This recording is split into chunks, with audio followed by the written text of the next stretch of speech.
All right, welcome to Sunday, which can mean only one thing here on Wiley Hobbit Twitch channel. It is time for some Greyhawk D&D 5th edition, postmodern, as our DM will explain. But welcome, everybody. My name is Wiley Hobbit, and I am thrilled and excited to be a player today.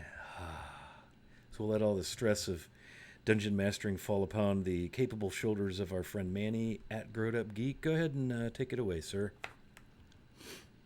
Good afternoon, everybody. Welcome. It's Sunday, 1 o'clock, time for our postmodern take on Greyhawk. And as always, we know you have a lot of Greyhawk choices on Sunday, so thanks to everybody who tunes in to check us out. As always, we're going to try to bring you the best show we can, mostly in the hands of our amazing players. And we'll start with them, introducing a little bit about their characters and maybe how they're feeling right now. We'll do a little recap, and then we'll jump right in for another big episode. Let us start with our resident old man and international correspondent, who, if this was a television show, would have faded to black on him giving the old double bird last week. Will, tell us about Lapis. This has a big heart, small AC, small HP. That pretty much describes him. Big breeches, small everything to back it up with. Lapis is way more fun than I thought he was going to be. Because I figured, make him an old man and I'll hobble this and that. But then I said, fuck it. He's just a crotchety old man. He hits people with a club stick. Who cares? It's D&D. I can do whatever I want. You can't stop me. I mean, you can. But you just ask me to stop and I will stop. But yeah, Don't having fun. Having fun playing Warlocks is fun. How you feeling aboard the ship right now, passing your buddy Tensor's spot? Pretty good. I checked fact answer first, second. I checked my backstory that I wrote I don't know how many months ago, and one of Lapis's kids is a pirate. Forgot about that. He's Captain Swift aboard the Alacrity. I made that up a couple. Lapis's kids? Wait, what? Lapis has a son and a daughter and a dead wife because it's D&D. Someone needs to die. And I didn't want to kill the kids, kill the wife. Not gonna do it. All right, let us move on to our person probably feeling a sense of camaraderie that I haven't sensed in a while. Everything is scaled for his size for once, instead of crouching and kind of dealing with small chairs and small beds. Rob, tell us about Storm Chaser and how he's doing in the company of other Goliaths. Oh, Storm Chaser, not quite understanding this whole pirate ship thing, but hey, Goliaths and big spaces, it's awesome. And he may still get to punch someone, possibly. So yeah, Goliath Barbarian with a big heart and even bigger axe. Really, seriously, the thing is huge. And he loves to swing it around. And based on Goliath culture, you may even punch somebody and share beer with them right afterwards. Or rum. Rum's the big drink on this vessel. Yes, it is. As somebody discovered and fell in love with last week. Let us move on to our resident monk, still dealing with the kind of after effects of the loss of his mentor back in Steaming Springs, their favorite destination spot. Lewis, tell us about Beck. No longer destination that he likes to take. Now, will he only travel to Steaming Springs in, remembrance or solidarity? Kind of ruined for him, no offense. He did like going to there. Did kind of enjoy the resort style vacations, but who doesn't? Beck, just now hopes that we find other, mentors not in the same condition. So the feelings that he has aren't going to be spread to the rest of the group. A healer of the body and the soul. Very good. All right, let us finish up with our newest lover of rum, climber of crow's nests, and definitely the smallest being on this vessel, our host today. Wiley, tell us about Selmay. Yeah. So she is definitely out of her element. Selma is an elf who spent much of her youth and young adulthood in the forest, Vesvi Forest, doing ranger things and being raised in the culture of the Grey Elves in the mountains just west of Vesvi. And so being on board a ship is an eye-opening experience. This is her first time.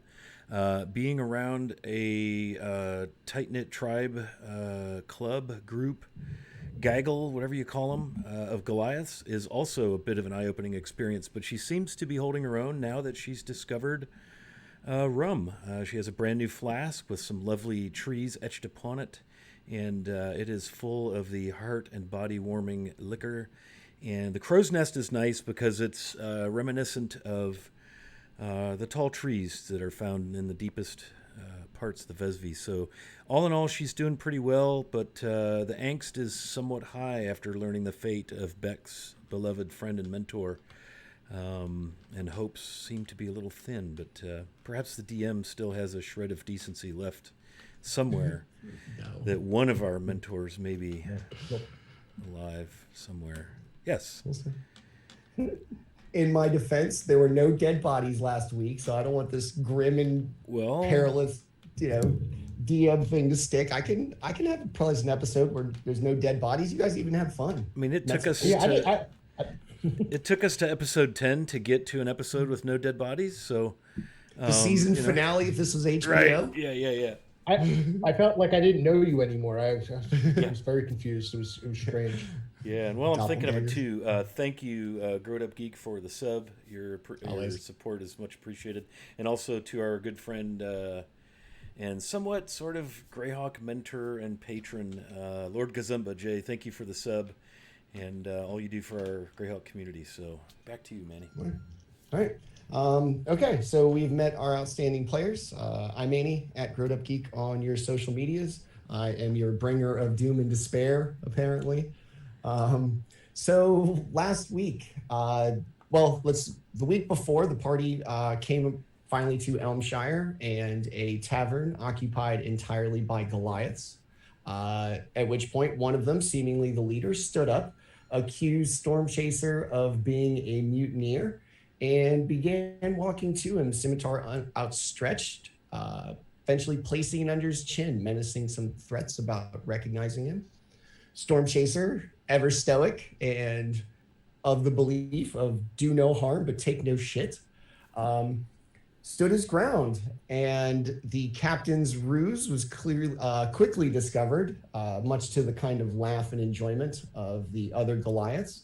The party found out that they were the captain and crew of a very large vessel, the only one moored up in Elmshire. Not big size-wise, but big proportionally, as if custom made for a ship crew entirely of Goliaths. The party met Theron Stormcaller, the captain, and apparently Tempest Cleric, who seemingly taking, kind of sympathy with their plight, agreed to help them and take them to wherever it was that they decided to go, either continuing on to the Duchy of Ernst to notify the ruling family that the scion of the family had been killed and they needed to search out its heir, or to possibly investigate further clues as to the whereabouts of their missing mentors after having found Bex dead in Steaming Springs. Party eventually gets on board, upon which another boat has the audacity to come into port while the Storm Giant is moored up, and very quickly the party discovered why. The new regent of Greyhawk had arrived, the so-called Justicar, and another long series of titles as well. Endeared himself quickly to the party would be an understatement. Somehow the worst PC or NPC Tensor went to their best buddy in a matter of like 4 or 5 minutes, at which point the true heir of the Duchy of Ernst and now regent of Greyhawk informed them that they had no need to inform them of anything, that he was aware of his father's death and continued on to his new duty as the regent of Greyhawk. Party goes, okay, cool. We are out of here. We tried. You're an asshole. Bye. And set off across the largest freshwater lake in Greyhawk, known for its depths and mysteries. Surprise, surprise. Upon which, just a little few hours after departing Elmshire, eventually they came across a small little lakeside town with a darkened tower that could have easily been mistaken for a lighthouse. And just as the ship passed, a large fire illuminated hundreds of yards in every direction. Arcane kind of veil lines through the tower lit up. The crew of the Storm Giant, the superstitious lot that they are, became very terrified, at which point Theron Stormcaller announced to the party and the crew that Tensor was home. And we'll pick it up from there. As you pass the suddenly awakened Wizard's Tower belonging to the former region of Greyhawk, a sense of doom sets in over the crew of the Storm Giant. Tensor's home, lads. Hauled out to the middle of the lake. The men trying to work as hard and silently as possible set about their tasks. Theron looks down at the party. Hang on. That wizard always seems to bring about the worst from this bottomless lake. What do you guys want to do as the men set about their task, making a hard turn out to the deeper parts, essentially turning north through the lake? Something that isn't typically done. Shippers, boat captains typically stick to the shorelines because of what could possibly be in the deeper parts of the middle of the lake. And at this point, Theron seems to see this as a calculated risk that whatever comes from the deeper parts of the water is better than potentially being close to Tensor's tower. I think Selmay up in the crow's nest still would be fixated on the light that has leapt to spark in the tower, and maybe offer a small prayer to Rilifane Rolathiel, her elven deity. Lord Rilifane, I know your influence is more in the forest with all things natural, but please bless this boat and its crew while we go deeper into the waters, if you're able to. So Storm Chaser, as the ship tacks towards the away from shore and starts moving into deeper waters, he's going to cast an eye on the crow's nest just because, one, it's really high up, and concern for Same. He's still not clear why they felt the need to put something so far up there where you can only get to it by the netting and such. But after that, he's going to check in first on Lapis and then back to see how each of them are doing, and also to kind of find his own sea legs. It's a big ship, but it's still in the water, and it's still very new to a guy who grew up on the side of a mountain. You would probably see Selmay Stormchaser if you commit any amount of attention. She would have, as you've grown accustomed, she would have a large sprig of pine in her hand, almost kind of smelling it, maybe rubbing it upon her face and neck, maybe out of nerves, maybe out of comfort. 20 sides. Thank you for the raid, man. Welcome. Glad to have you aboard. Woo! All right. So that's what you would see. Okay. She's up there trying to get in her place, if you will. Okay. So he goes over first to Lapis.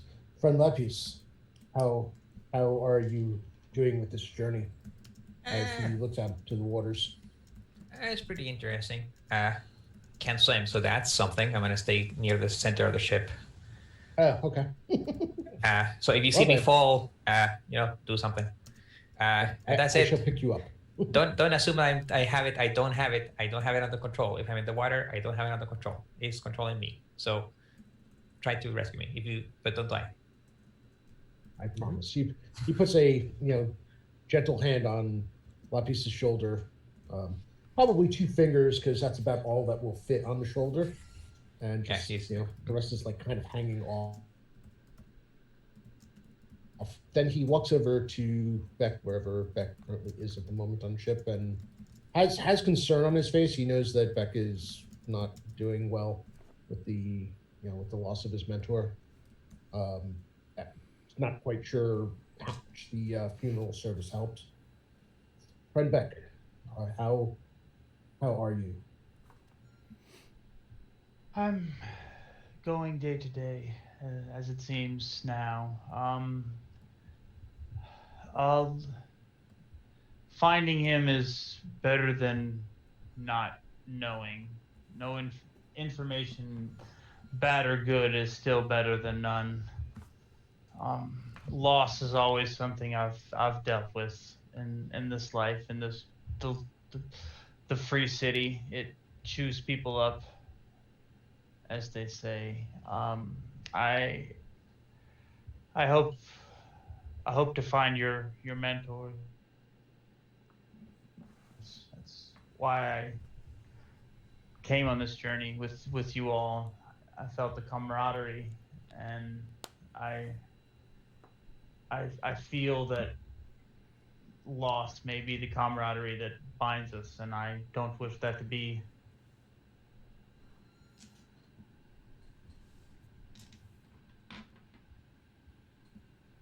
He looks down and says, "Thank you for standing with us. I hope your friend and mentor rests with his ancestors now and finds peace there." As do I. So where is everybody on the ship right now? Lapis, you're just kind of in the middle of the outside deck. Selmay's up in the crow's nest. I would have been like below decks, kind of in the bunk area. Okay. So Storm Chaser, Lapis, and Selmay. Let me get a perception check from you. Selmay, let me get it at advantage for you being up in the crow's nest. Sure. You said me too? Yes, sir. Oh. I have an 18. Ooh, very nice. Yeah, Storm Chaser's overriding concern for his friends has clouded any semblance of perception he has at the moment. Okay. Roll 2. I was like, you're that embarrassed to even tell me? Okay. Well, it wasn't a 1. I can tell you that much. I got a 16, even though Okay. Lapis is trying to cast a spell. He got a 16 because he's still alert, kind of. So Selmay from the top of the mast in the crow's nest, and Lapis from a very clear kind of vantage point in the middle of the deck as he avoids falling into the water. Off in the distance, you're going to see another ship kind of headed, not like towards you, but just another ship for the first time kind of since you set off. Theron's going to kind of look, watch out for that other ship, lads. And just as he points to it, the crew kind of takes a look. Underneath it, the water begins to swirl and bubble, and this kind of palpable panic sets in over the deck of the ship. And the water keeps turning. You can almost hear panic cries in the distance of the crew of the other ship. And as the waters continue to bubble and churn, Theron has this kind of resigned look on his face. Kill the sails, lads. There's nothing left for us to do. And the entire crew, looking at him, takes a deep breath and sets about the task of killing the sails, bringing the storm giant to an almost halt. So, at hearing this, Storm Chaser first looks confused because he didn't catch what was going on in the first place, and then looks up to, I guess Theron's on the aft deck. Yeah. And he calls out, "Friend Theron, what is this? What is happening?" It's one of the things of the lake, mate. We can't control it. We can only hope to help once it's over. And if we go in to try to help them, we'll surely be lost too. It's going to be a hard thing to watch. But it's also them. Is the lake going to eat the other ship? Not the lake, Mike. What lives under the lake. That's not better. I'm gonna go find some rope and see if I can tie myself to something. I think Selmay will have her longbow drawn and an arrow nocked. How far away are we from the other vessel?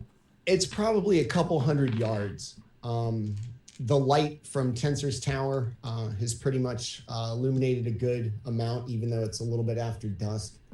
And this is a lake. It's a large lake, but it's still a lake, not subject to significant tides or anything, especially this kind of close to the shore. So the water's relatively smooth. So this large bubbling area, about 300-400 yards, it's pretty. It envelops the entire kind of draft of the ship, as well as like area beyond that. So it's a significant size.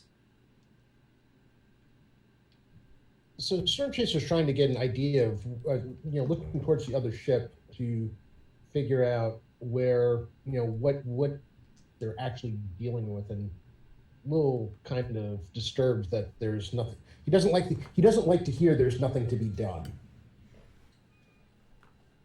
It's probably a giant turtle or a giant whale that comes out and eats ships and then shrinks them and puts them in bottles. I wouldn't want to tangle with that. Oddly specific. Theron, just this resigned, stone-faced look on his face, lets go of the wheel, pulls his hat, sits over his heart, kind of nods his head. The men finish about their task, bringing the boat to as best of a stop as they can. And they all just go to the rail and stare, unable to look away, despite probably being very aware of what is about to happen to these men and this ship and what their fate is, that these noble pirates, for better or worse, do seem to have a code, and this idea of knowingly and willingly allowing whatever's about to happen seems to weigh on all of them.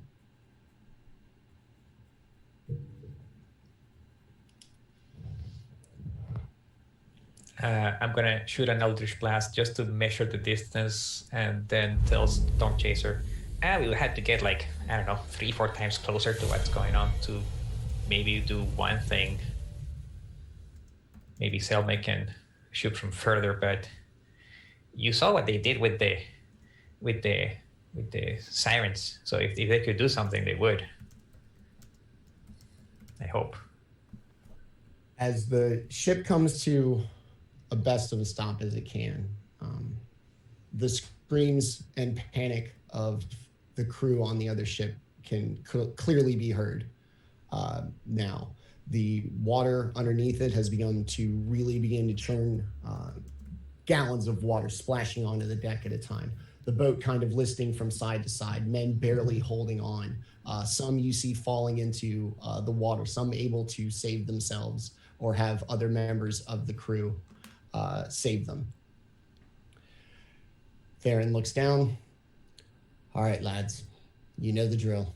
As soon as it's over, we'll go get those survivors. And men kind of buck up and look like they're ready for the captain's command. And just as they do, the water calms, and the boat, after a couple of moments, kind of steadies itself. The screams kind of subside. And an almost relieved feeling comes over the deck of the Storm Giant. And just as Theron gets a small little smirk on his face and his hand on the wheel, 6 giant tentacles pop out of the water, grabbing the ship and squeezing it like an egg, breaking it into 15, 20 pieces, shards of wood and material sent everywhere, screaming. Eventually, all the parts in the ship land in the water, the bigger chunks sinking to the bottom, the larger chunks still floating on top. And you see on top of some of the debris, some of the crew that wasn't dragged to the bottom of Near Div. What do you do? So Beck was coming up the stairs, like to come to the top deck, and right at that time is whenever he saw the tentacles and everything just kind of like shatter everything, and he turned around and walked back down the stairs and is just going to hang out right where he was. What did I admit? Yep, never mind. Nope. You know what? It's nothing I can do here. Okay. Beck has assessed the situation and decided to pull formation. Lapis, somewhat paranoid about going into the water, seeing a ship literally crushed like an egg. I think he's Rolodex of spells and go like, nope, nope, nope, nope, nope. I can't do anything about this. Like, I could turn invisible. I could expeditious retreat. I could comprehend languages. Nope, nothing helps. I'm alarmed. Does that help? I don't need a spell for that. Free action. I'm just going to wait until the ship starts getting closer. Okay. Storm Chaser, you've now seen the ship crushed and everything that comes along with it. What do you want to do?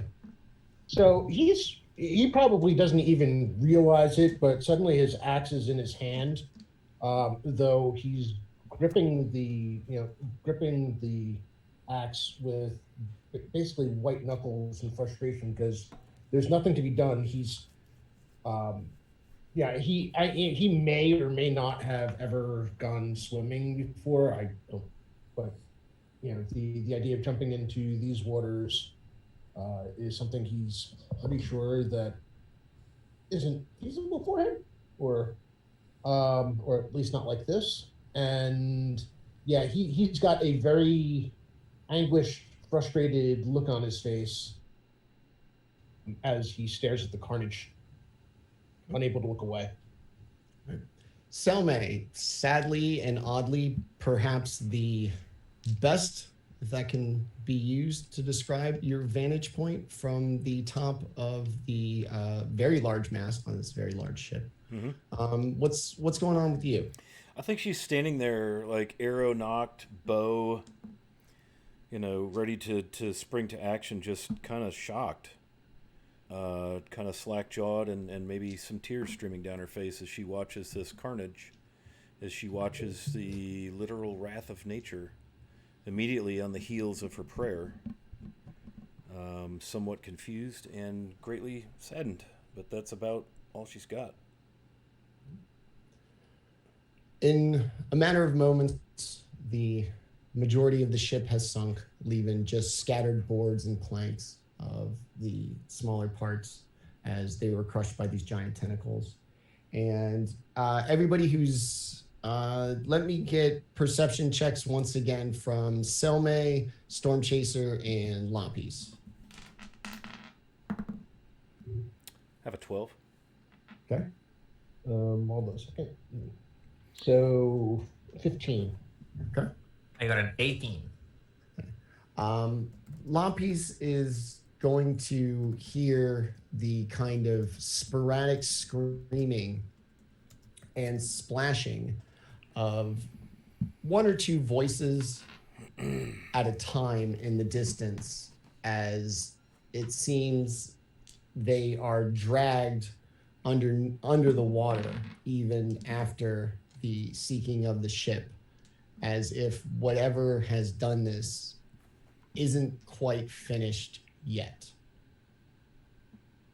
I think Selmay will just be standing, pointing, barely able to, even make a sound, just pointing at the carnage, the scene. Lavis is going to cast message at Beck and say, yeah, you had the right idea.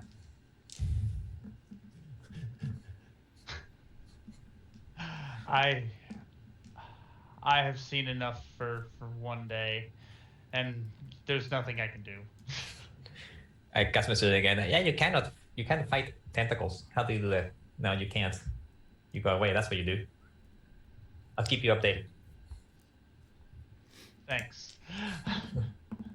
Theron still standing at the wheel, every once in a while glances up and kind of gives a listen into the darkness in the distance.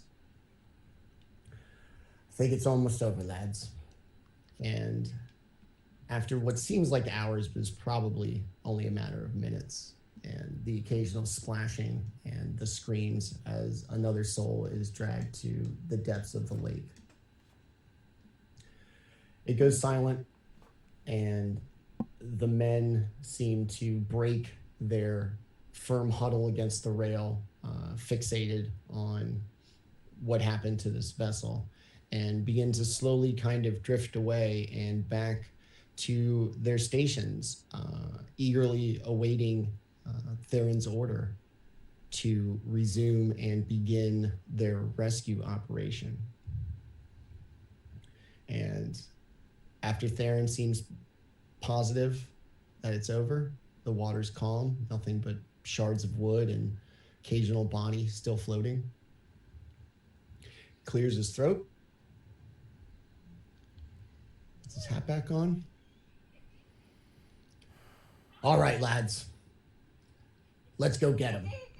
And the boat kind of gives an odd, muted, celebratory acknowledgement of the captain's orders and sets about their task. And after a couple of moments, the boat begins to move ever so slightly towards the wreckage, probably cautiously and justifiably so. Aye. Everybody who's not in charge of sailing this actual boat, I need you out there on the rails looking for survivors. We won't leave until we've got them all. Lex is going to cast message at Beck and say, okay, tentacle time is over. Now it's time to bring whoever's alive. If you want to join. I heard the captain. And, oh yeah, he's pretty loud. Never mind. So like I don my mask and I go and pull myself together and go to the top deck. I think Selmay will cast light upon an arrow and try to fire it at some of the flotsam kind of to the center to help illuminate the search of the debris field. Okay. As you kind of make it a little closer, like I said, very cautiously, very optimistically, Theron doing his best to steer clear of larger pieces of debris, lest the storm giant take a blow as well. And with Selmay's arrows, I'm going to give everybody advantage on perception checks to see if we see any bodies along the way as the boat creeps closer.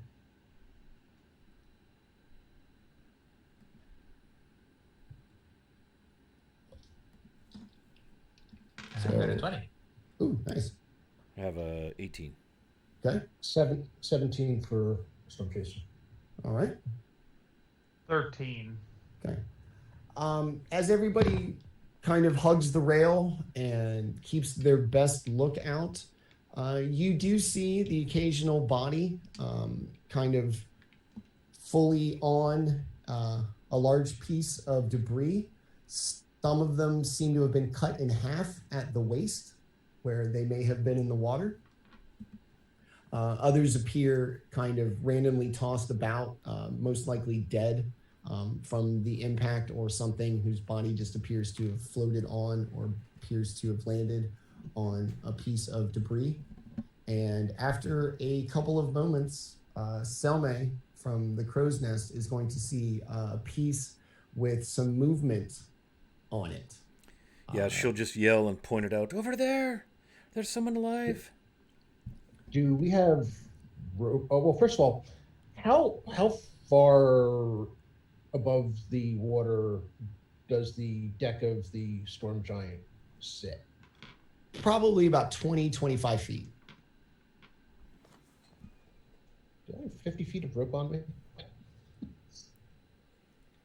Storm Chaser yells for rope. Get me rope. So I need rope. I began tying the bit of rope that I have to my throwing darts. Okay. Kind of like they have like a ring and by the handle. I start tying those in there, and if there's anybody on like Flossom or anything like that, I want to take the dart and hit the flotsam and kind of like pull them as close to the boat as possible to make it easier. Okay. The boat kind of makes its way through very sluggishly now, as you're really into some of the flotsam that you don't really want to hit. You don't know what's below the water. And slowly kind of clears some of it to the side. What's your range? What's the range on those for you? Throwing probably, I think it's like 20 feet, something like that. Okay. As you brush up against some bodies floating on debris, you do realize that most of them are dead. Like I said, either had been cut in half at the waist from whatever was underneath the water, or killed in the trauma of the actual boat sinking. And as you get to this one last piece that Selme saw, appears to be a woman, head down, just covered in God knows what, waving. Theron kind of looks. It looks like we got one, lads. So Storm Chaser, common sense leaving him at the sight of someone who might be savable, jumps over the side into the water and tries to swim to her. Okay. He does leave his axe on the deck, though. He does not take that with him. He knows enough to know that's too heavy. Okay. All right, give me an athletics check, just because you're going to be swimming through some water with some dangerous stuff in it, for something of your size. All right, so athletics. Give me a doggy paddle check. That is a 13. Okay. You're going to make your way through the water, and upon this large piece, probably 10 feet by about 4 feet, she seems to be just kind of holding on, for like dear life, waist down, still in the water, her strength unable to pull her entirely onto the piece of wood. And as you come up on her, she is going to whip her hair back. This visage of a regular person is going to be gone, and a green hag is going to appear. I need you to make a wisdom saving throw, please. Oh, good. I may get to punch somebody after all. Would Selme be able to notice this? Yes. As she kind of rears back, she's going to give out like a terrifying screech, and even in this poor light, a hag still is a hag. Yeah, because I'm definitely going to drop an arrow into that shit. So I am glad that my dice have decided that they want to avoid jail this week. That's a 15. Okay, you barely avoided jail. As she gives out this screech and reveals her horrific appearance, you have made a wisdom saving throw to avoid being frightened and probably drowning. So good to go there. Let me get everybody to roll for initiative, please. Now we start with the punching.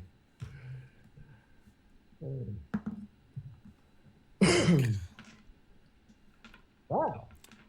And thanks to Doc Shoulder for the bits. Very nice. And at that level of donation, that gives everybody 2 D20 rerolls.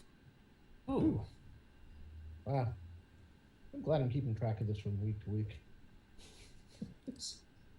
All right. Anybody above 20? 20 to 15. Actually, hold on a second. I can look with my initiative. I'm at 20 exactly. Okay. 20 to 15? 16. Okay. Beck? 4. Ooh. I rolled a 1. I was not ready for combat. And Selma. I have a 6. Ooh.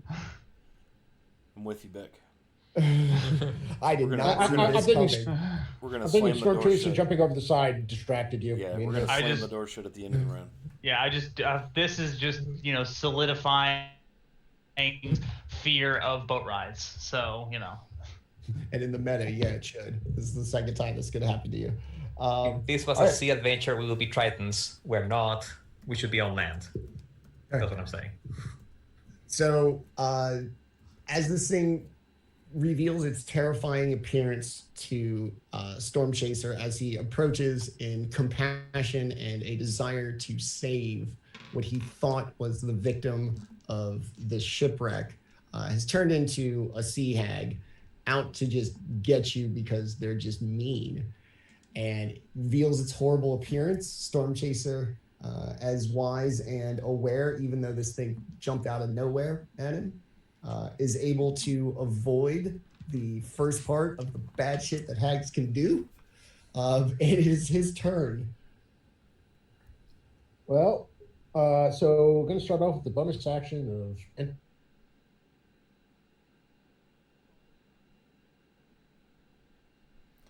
Uh-oh. I think he froze.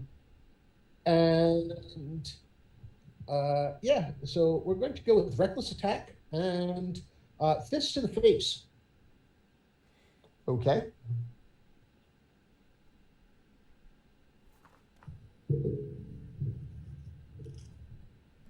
I really didn't need it because both of them would have worked.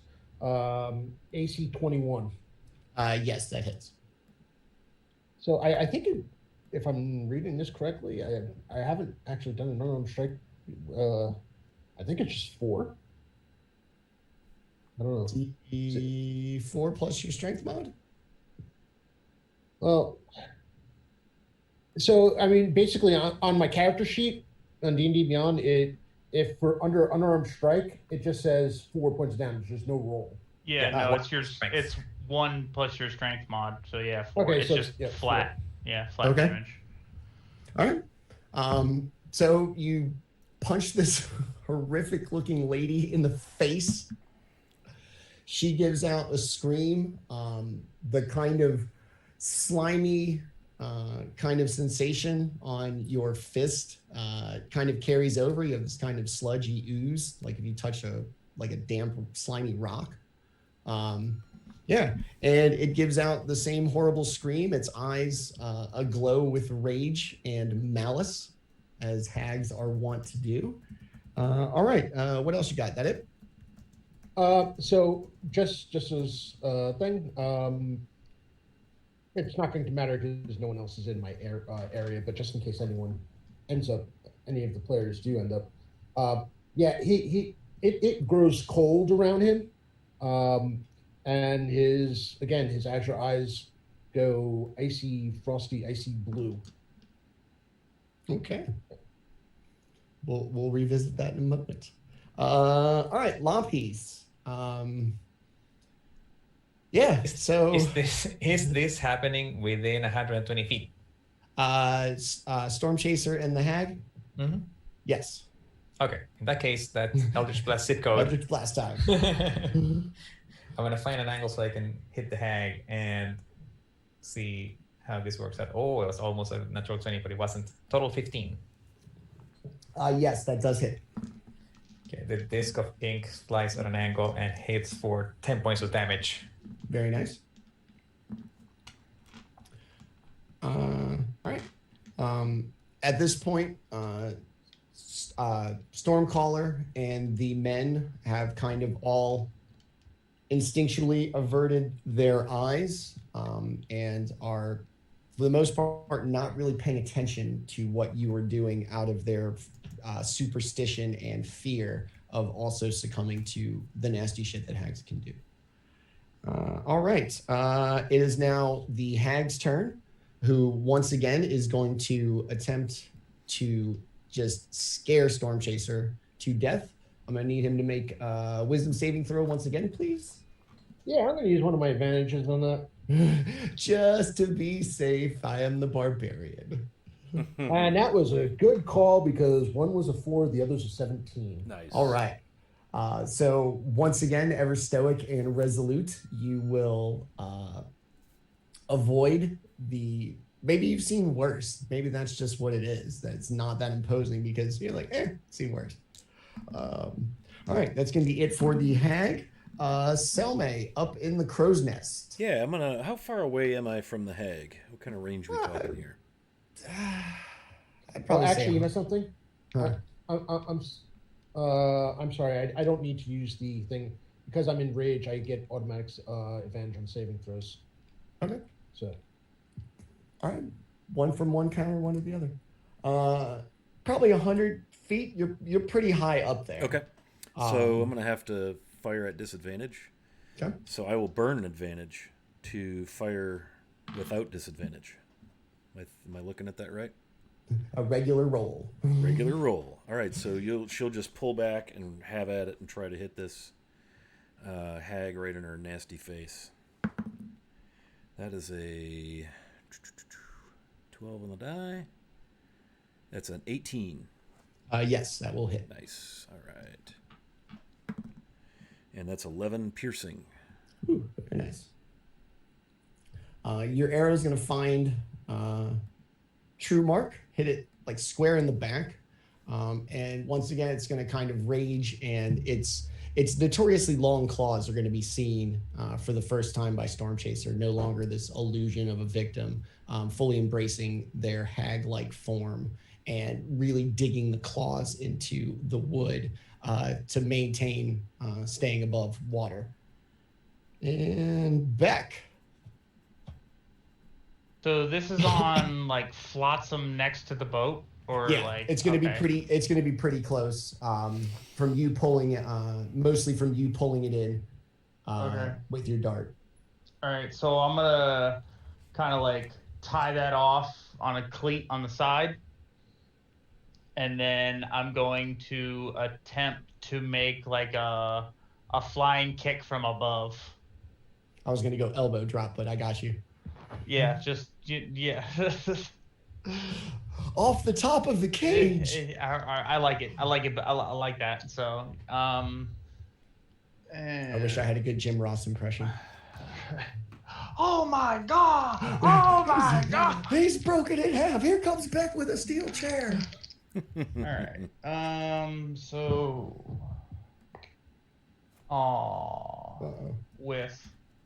Let's see. You'd be amazed. Maybe. We'll see. We'll see. 11. Not going to quite get it done.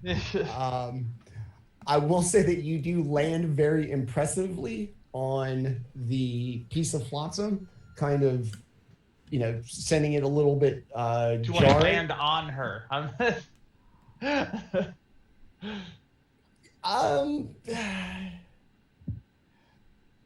No, I'll say you All right. land next to her, but she, in the kind of swaying of the piece of flotsam, has to let go with like one hand. All right, then in kind of like Eddie from Tekken move, I'm gonna like push myself up with one hand and give her the old 1-2 kick in the face, like spinning around Okay. as I burn a key point and go flurry of blows. All right. All right, that's a lot better this time. So, is that 18? 23 to hit for the first one, That will do it. and 21 for the second one. Yes. All right.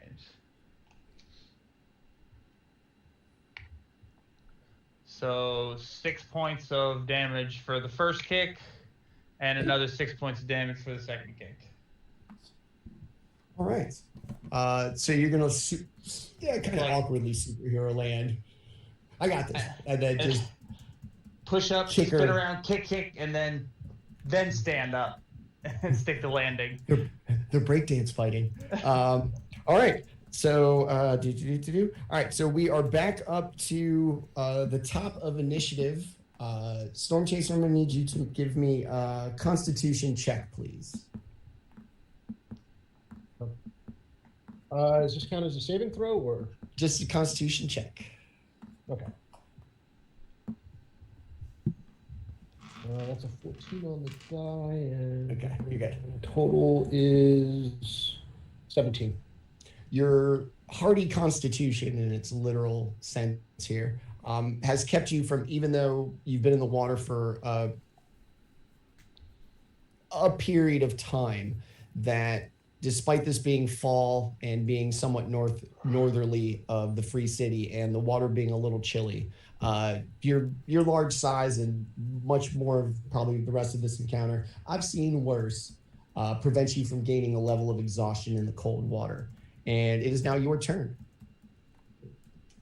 Okay. Yeah. Actually, and I need to look up something with. Well, after that, I'm going to punch her again, Okay. and I will use an advantage on this one because I want to make sure that I keep hitting her. Yeah, that's AC 22. Yeah, that'll get it done. Another 4 points of damage. Okay.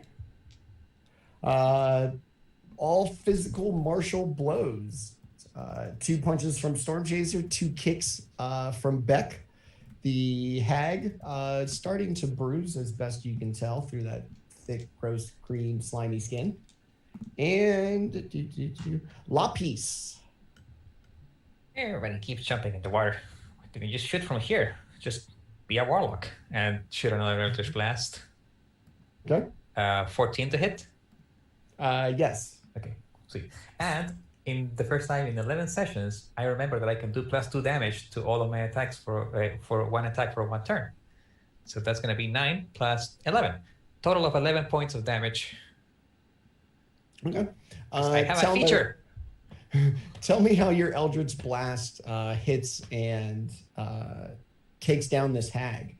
It's going to spin around, getting between Storm Chaser and Beck, and wedge itself at the neck, and from inside two black lightning is going to hit it.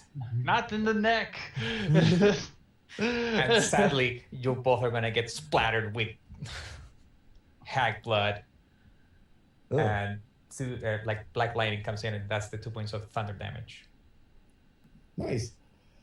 So, but by the way, Manny, really quickly, I don't know, not that it's probably going to matter right now, but I don't know how you'd want to adjudicate this, but as a tundra path for for Storm Chaser, he has resistance to cold damage. okay. So It was I don't know if, it was for exhaustion. Okay. Does it say anything else along those lines? Because it's just basically resistance to cold. So because you had specifically mentioned the cold portion of it, okay. and I don't know if you wanted to have any effect. That's obviously up to you. You're hardy. You're good. It's not that cold. It's not icy water. So Beck, Storm Chaser, for trying to do the right thing and rescue this person, I am sorry, but you are now covered in hag goo. As Lapis's Eldritch Blast kills this thing. It kind of comes to a rest. And as it kind of slumps down, it kind of melts into this kind of damp seaweed kind of goo giving off this horrendous smell. And So- upon go ahead. No, I was just gonna say. Sorry, I thought you were done with the description. Storm Chaser looks at the mess that was the hag, looks up at the ship and says, "Huzzah!" The men all go from kind of this duck and cover cautious position to ever excited and look all over the rail of the ship. Even Theron, kind of not typically probably superstitious as the rest, seems to look up and sees the dead hag, and Storm Chaser and Beck covered in the blood. And as everybody kind of leans over the side to seem like they're going to come up with a plan to get everybody out of the water, the only person that remains not on the rail is Theron, who's at the wheel, and I guess Selme, who would be in the crow's nest still. Yep. And Storm Chaser and Beck, you guys are going to kind of be floating on this piece of flotsam with the remains of the hag as the boat kind of drifts as close as it can to you without, potentially being dangerous to yourselves. You still got a dart tied to the piece, don't you? Yeah, it's okay. Stuck in the wood, and then that's the ropes tied to the cleat on the side of the railing. Okay. So Theron kind of mans the wheel and seems to try to drift the boat as close as possible. The men throw a rope kind of ladder over the side. The spacing's going to be very large, obviously. And then Beck, you have either one of you has the option of the kind of almost like tightrope line that is essentially like a zip line you installed, right? Well, kind of. I figured there's more like a ladder on the side of the boat that we could get to would be easier than trying to tightrope. Where like the flotsam and the boat are together. They're not like, drifting apart. So it's just easier for us to get on and off of it at the time. Okay. But I want to try and take like a sample of this hag. If there's like I guess I'll call up for a bucket. The men kind of seeing what you're trying to do give this horrified look. I don't know, lads. The scientists who knows what they're into, but get the man a bucket, and they kind of go and they get you like the jankiest bucket that they could because they didn't want you to ruin a nice bucket that they might use for something with whatever the hell you're gonna put in it. Like, all right, mate, sorry, at least the bottom on this one works. And they kind of tie it to a rope and kind of feed it down I'm gonna scoop up as much of this whatever's on me into I guess like a beaker, a vial that I have, alchemist kit. Okay. But I want to use the bucket for like further experiments. Okay. The men who are holding the rope on the bucket look at Theron to see if they're really supposed to pull this thing onto their ship. Theron gives them a nod, and they start to grumble as they pull it up, and as it gets to the top, they just kind of, at arm's length, put it down. And what do you guys want to do? You want to? I think Selme will just be keeping an eye out while the focus is over the rail in retrieving the two overboard party members. She'll just be continuing to watch for the return of the tentacled thing or anything at all. Was Sea Hag pretend to be a chick? Nah. Okay. Are there any bodies or anything like that in nearby? There are a couple. Floating, like I said, some of them cut at the waist, some of them just battered and literally broken, like I said, as if they were crushed by the tentacles or in the boat with the tentacles. I guess I'll see if there's any that I can like grab and try and like fish out of the water. Okay. Selmy, let me get a perception check from you up there. Yep. You're looking kind of all around, yeah? Right. Not Yeah. just... Scanning, just scanning the area. Yep. That is a 10, I believe. Yep. Okay.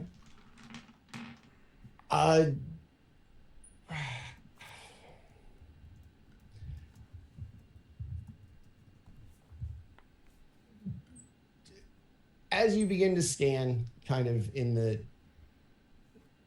much more of the distance, the horizon, out towards where the attack happened, at the very last moment, you catch out of the very corner of your eye two figures that have come up on the other side of the boat, away from where everybody else is gathered with Storm Chaser and Beck in the water. Of the Storm Giant? Yes. Okay. If everybody's on one deck dealing with it Yeah. over here, these have come up up the side of the boat and onto the main deck. Yeah, she will immediately... someone is boarding the boat from the other side. Theron's going to look real quick.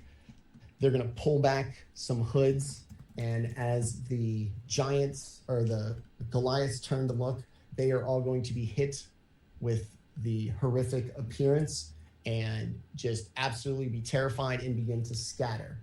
I'm going to need, I guess, just Lapis to make me a wisdom saving throw. Let me find it. Wisdom save. Holy crap! It's a 9. Okay. So you have succumbed to horrific appearance. I know you're not supposed to say it, but oh my god, you're so ugly! Until the start of its next turn, the creature that averts its eyes has disadvantage on attack roll. Oh no, wait, hold on. Can repeat the saving throw. You're frightened for a minute. And then you can make a save.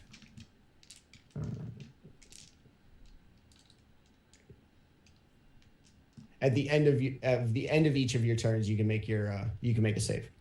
All right, so we're going to keep the same initiative order as before. 2 more hags, part of a hag coven, have now boarded the ship in their moment of inattentiveness. Managed to frighten all of the Goliaths, as well as our Tiefling Warlock. Selme up in the crow's nest, Storm Chaser and Beck still in the water on the other side. And we will start with Storm Chaser. So, now, is there a rope that we can start scaling up? They threw a rope ladder down. And for you, it won't be a problem. The spaces between the rungs are going to be Goliath scaled. Okay, so how hard would it be to have to carry Beck on my back and scale the ladder? Basically, arms around my neck. I would call it your dash action, and you would make it to the top, but that would be your entire turn. That's fine. Okay. Beck, you go with that? You gonna let the big man carry you? That's fine. Okay. That's fine. So you guys will be at the top of just onto the deck. The deck's going to be about 20 feet wide. They're going to be at the far end. And Lapis. All right, man. Here, big moment here. Ah! Just splatter of ink that didn't even take a shape, just a blob in the direction of the hag and see if it hits. Because I'm rolling at disadvantage, right? Because No, that's object my fear. No, you are frightened. I'm sorry. You are frightened. You just get to make your save again. That's it? All I get to do is save? Shit. Okay. Let's see. I thought I could attack at disadvantage. 20. Okay. You are going to break the horrific appearance. You are no longer frightened, and you are now immune to it, having seen through its bullshit and probably once again thinking of somebody way uglier that you've seen in your life. My mother-in-law was ugly on you. Okay. The hags, once again, are going to, or at least one of them, is going to try to scare everybody. So it's going to be Beck, Storm Chaser. Beck and Storm Chaser. That's it. Lampiece is now immune and Selmay's too far. All right. I am going to use an advantage because my rage ended because I didn't get to attack anything. Oh, that was nice. I probably should have saved that because I just wasted a 20 on it. You said a wisdom Yes, sir. saving throw? 19. All right. You two, having seen it, Storm Chaser, now this is your third time seeing it. Beck, first time seeing it up close, managed to stay strong through it. And now the other one is going to hit you with the same thing. Wisdom saving throws again, please. Yep, nope. Still not taking any chances, blowing an advantage. Oh, that one was a good idea then. 14. Okay. 17. Okay. So falling back on the main parlor trick that they have tried to terrify you all once again. All of you in your previous lives have seen things way uglier and are unimpressed. It is now Selmay's turn from the top of the crow's nest. Okay, am I within 90 feet now that they are aboard by any chance? Yes. Okay, so as a bonus action, I will utter something in Sylvan, and I will cast Hunter's Mark on one of the hags. And Okay. they have not been injured yet by any means, right? No, not Okay. these two, no. And then I'm going to burn an advantage to fire an arrow as an attack action. Okay. And again, my short range is 150 feet, so they're within that. So one is marked, and I'm going to obviously fire at the marked one. All right. That is a cocked die and an 18. Okay, so 10, so 24. Yeah, that will absolutely do. All right, so I get D8 plus 4, plus an additional D6 for Hunter's Mark. And then as a ranger of the wandering, what the hell do you call that? Feywander. Feywander, thank you. I also have a thing called Dreadful Strikes. All right. So whenever I hit a creature with a weapon, I can deal an extra D4 as this dark, scarring, mind psychic magic drawn from the Feywild also impacts. Nice. So prepare for some damage. And dude, thanks for all the gift subs, Phantom. Very kind of you. Welcome new subs. All right, so Ka-chunk. that's 6 Here and comes all 4 the is dice. 10, 16 total. Okay. 6 of it is piercing, 4 of it is psychic, and 6 of it is Hunter's Markic, which is Very rarely resisted. yeah, it doesn't really give you the. It must just be piercing damage. Yeah, it's the Yeah, damage type. they don't have it. Yeah, they don't have any resistances or anything. Okay. So. So 16 total. All right, very nice. These hags may be contemplating their decision-making skills or their overall lifestyle choices. This may be more than they should have bargained for. All right, Selmay, Beck, all you, fresh on the deck of avoiding the horrific appearance as Storm Chaser manned you up to the deck of the boat. So off of his back, you're just gonna see me just kind of like leap and come down with the staff strike on this one. The Hunter's Marked one? Yeah, might as well. Okay. That gives me what? Advantage, right? No, Fairy Fire's advantage. Does he get the damage too? Hunter's Mark only applies to me. Okay. Okay. Yep. So yeah, I guess that'll be the one that. Shit, that's the tray. Dirty 20. Yep. To hit. All right. So that's 8.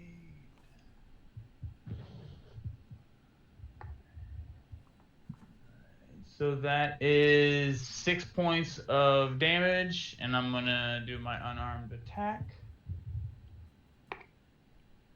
Does a 11 hit? It does not. All right. I'm gonna miss with the unarmed attack. Okay. So yeah, you're gonna take a nice little blow. These hags just seem committed to just being evil and gross. We're gonna go back up to the top with Storm Chaser on the deck, freshly after Beck did a leaping karate kick off your back. So, quick question. I had put my axe down before jumping into the water. How far is my axe from where I'm standing? I imagine you dropped it like right before you went into the water, so probably pretty close to where you are when you come back on deck. Okay, grabbing my, I'm going to pick up my axe, obviously, and rush at them. I am going to go into rage again.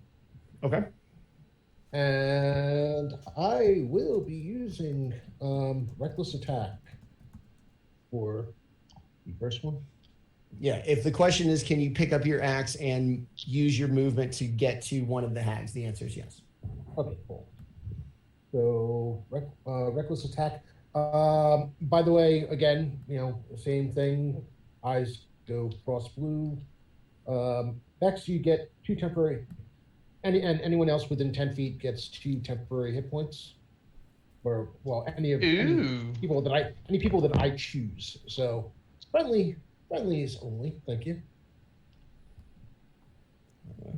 That is AC a lot. Hold on. I think that's going to get it done. They are AC. AC 20. Yeah, they are AC, not very much. Let's see. I mentioned the big axe. You going to wail on the one that Selmay and Beck have been hitting? Yeah. No. Okay. Yeah. Focus fire. Okay. 11 points of damage. All right. Take a big swing with your axe after having punched its coven sister twice in the face with your probably big bear paw hands. All right, Storm Chaser, Lapis. I'm gonna take a deep breath and lob an Eldritch Blast and see if it hits. 24 to hit. Yes. And that's going to be lots of damage. 12 plus 2, 14 points of damage. All right. And if it's going to die, if it's not, then I'll shut up. It is very close. It is dropped Then I'm shutting up. Okay. By the way, I would like to point out that Storm Chaser has made absolutely no move to remove any of the goo currently staining his face and upper body that didn't wash off naturally. Lapis can clean it, but you'll be stained for like a day. That's probably like totally on brand for Goliath Barbarian, right? Just the blood. That's exactly where I'm going for this. Yeah, the blood of the vanquished. I'm wearing one of theirs. Dope. Love it. All right. Lapis with a a beefy Eldritch Blast. So one of them not doing well at all. One of them still at full health. It will be the hags again. Storm Chaser and Beck, wisdom saving throws, please.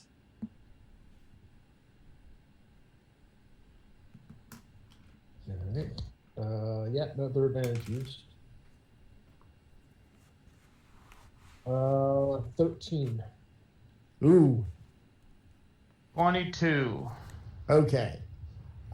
Just for a brief moment, Storm Chaser, you are almost overcome by this onslaught of ugliness from the hags, yet manage to still maintain your composure and not fall afflicted. Need you guys to do it again for the other hag, which isn't as impactful because first one nails it, one of you's dead on the next one.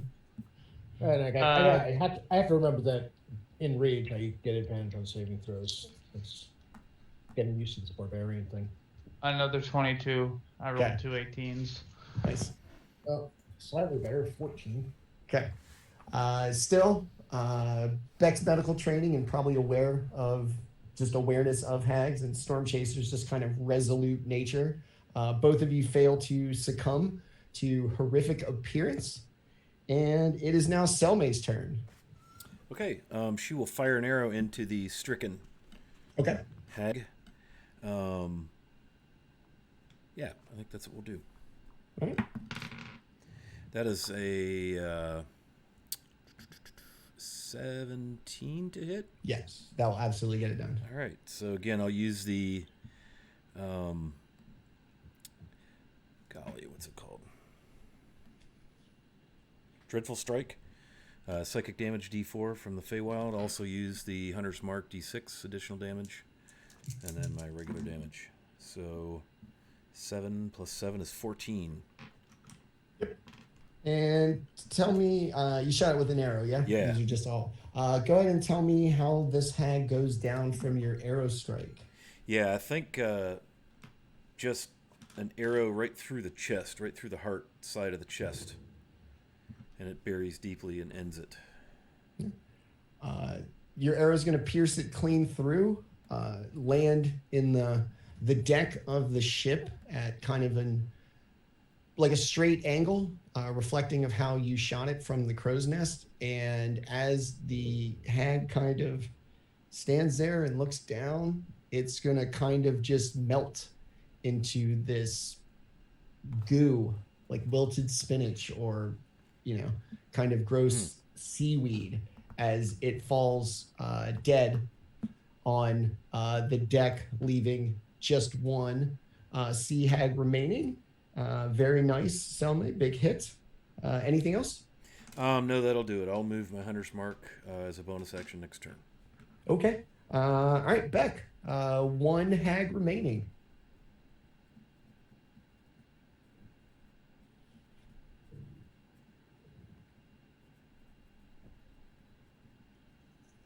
All right. Going to go with the staff again for the first hit. That's not going to get it done with an 8. And then unarmed attack. That's not going to get it done. So, miss both my attacks. All right. It doesn't scare you, but you don't want to tempt it by whacking on it. So, just better safe than sorry. All right. Back up to the top with Storm Chaser. One hag remains. By the way, did this one, I'm guessing this one, the one that just died, arrow through the chest is not going to cause it to explode, huh? No. I mean, if you're into the goo, I mean, you can just dip your fingers in it. I don't know what you do. Those, turn to the other hag and smile, big toothy grin, and then swing. Your own version of horrifying visage. That's not going. Yeah, that's not going to get it done. Okay. Well, actually, I don't think it's AC 10. I do. They're not, like I said, they're AC not too much. Great. All right, so let's see if we can get this mechanic to work just once. Storm Chaser and Beck, wisdom saving throws, please.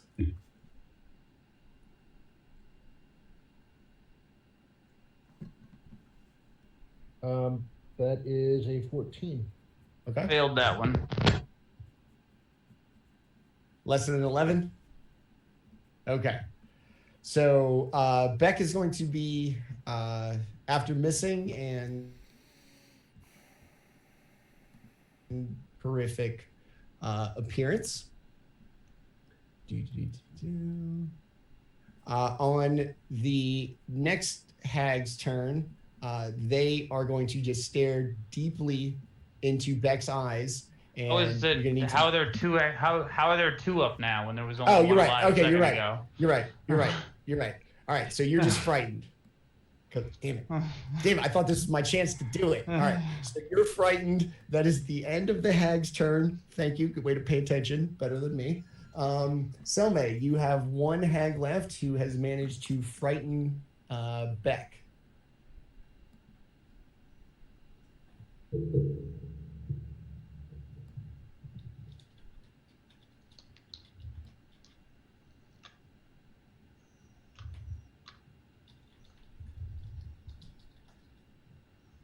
I thought it was Lapis. I'm sorry. Was it me?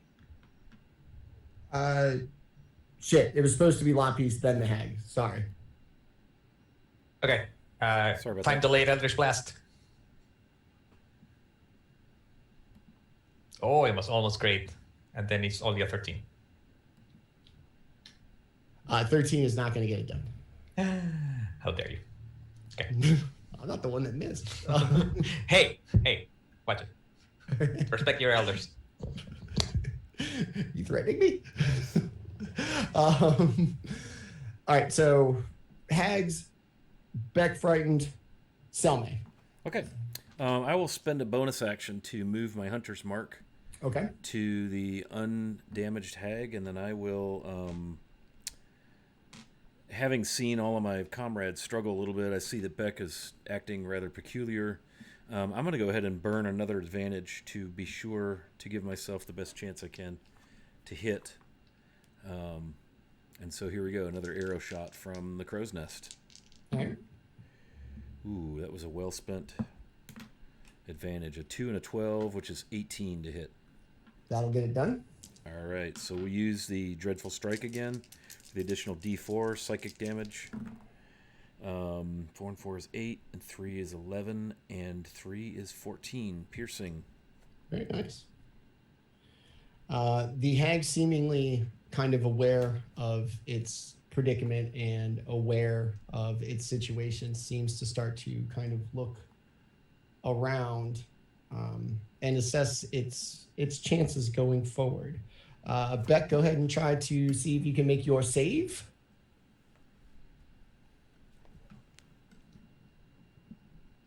Uh, 19.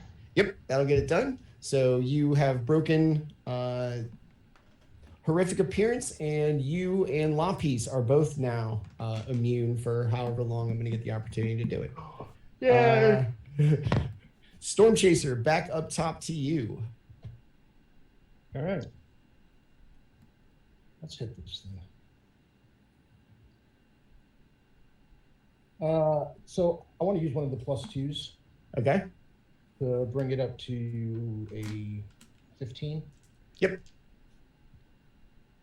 And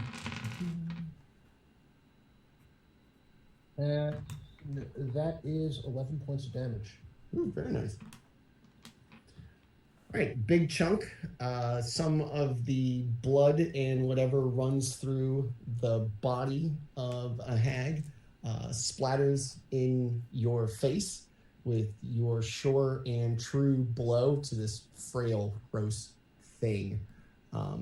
Spraying blackish, viscous liquid, whatever it may be, all over your face and chest and axe blade and hands.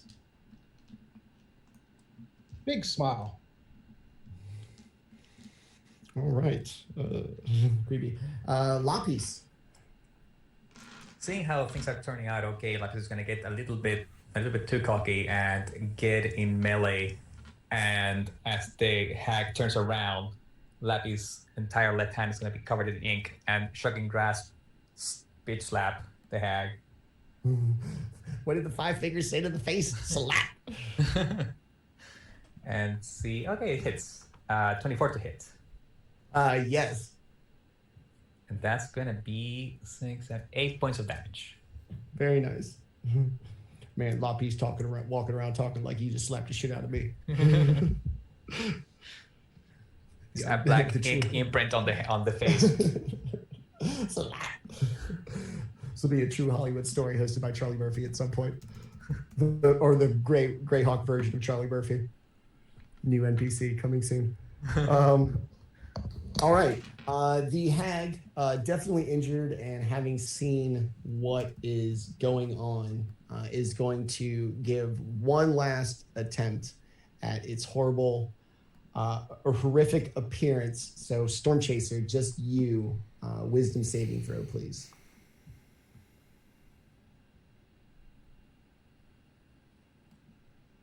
That is a 14. Okay.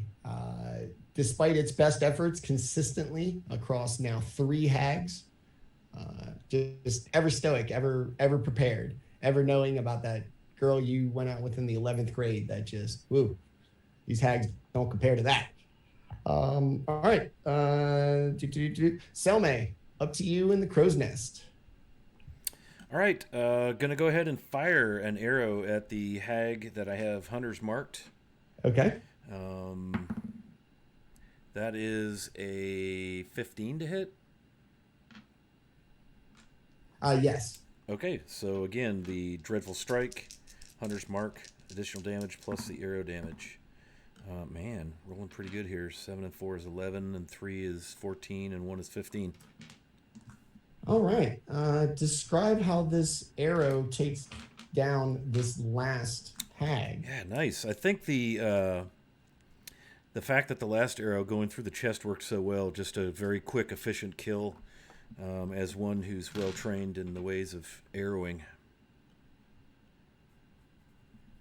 Once again, clear through the chest, also into the deck rigidly, as this too melts into this pile, not even a puddle, of goo and seaweed and wilted spinach type textured things.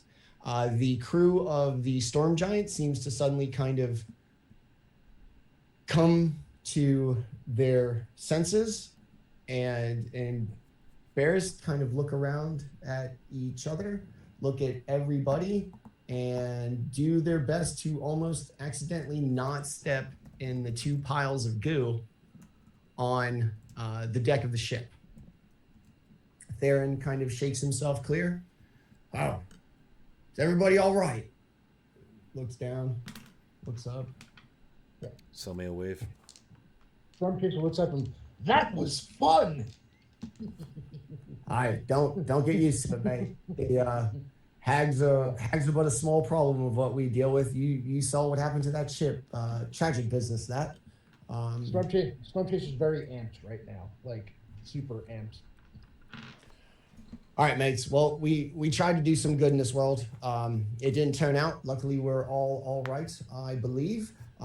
Let's go ahead and let's get the hell out of here. And I feel like after this is a great time to switch to night watch. Day crew, let's hit the sack. Night crew, keep the boat on our course.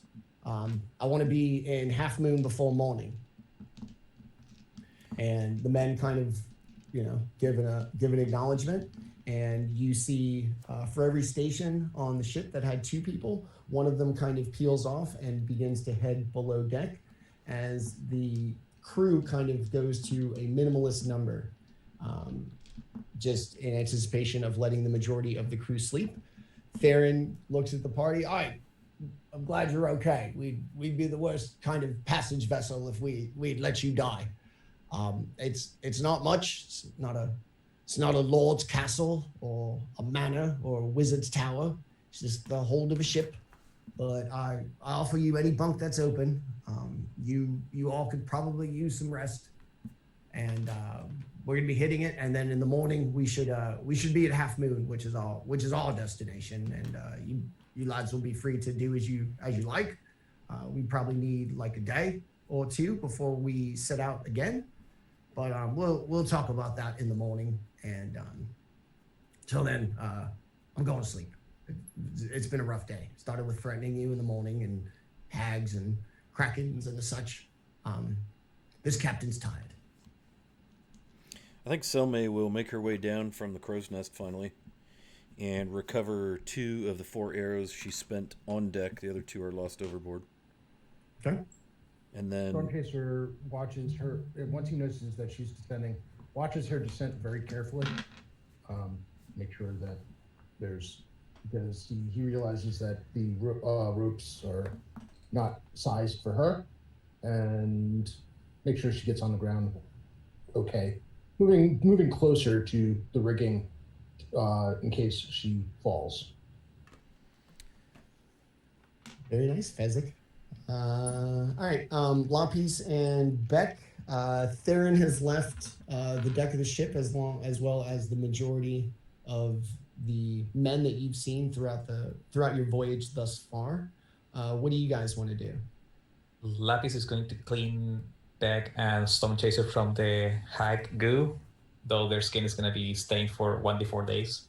I'm gonna ask him not to. I'm gonna try and go like before he goes to like scrub me and everything like that. I just go and grab the bucket that I had and then go downstairs and I start getting all of my alchemy kits, my alchemy kit and my healer's kit, like all of my album mix and flasks and everything. I start getting like all that fired up to start running experiments on everything, on the hag goo and then the blood as well. Okay. As Beck goes and does that, Lapis whispers to himself, sometimes that kid worries me. I don't know what's up with that. Keep an eye on that. One is a werewolf, the other one boils hags. I don't know. Probably should back to the casino. I don't know what's going on here. Okay. And then Storm Chaser. What do you want to do?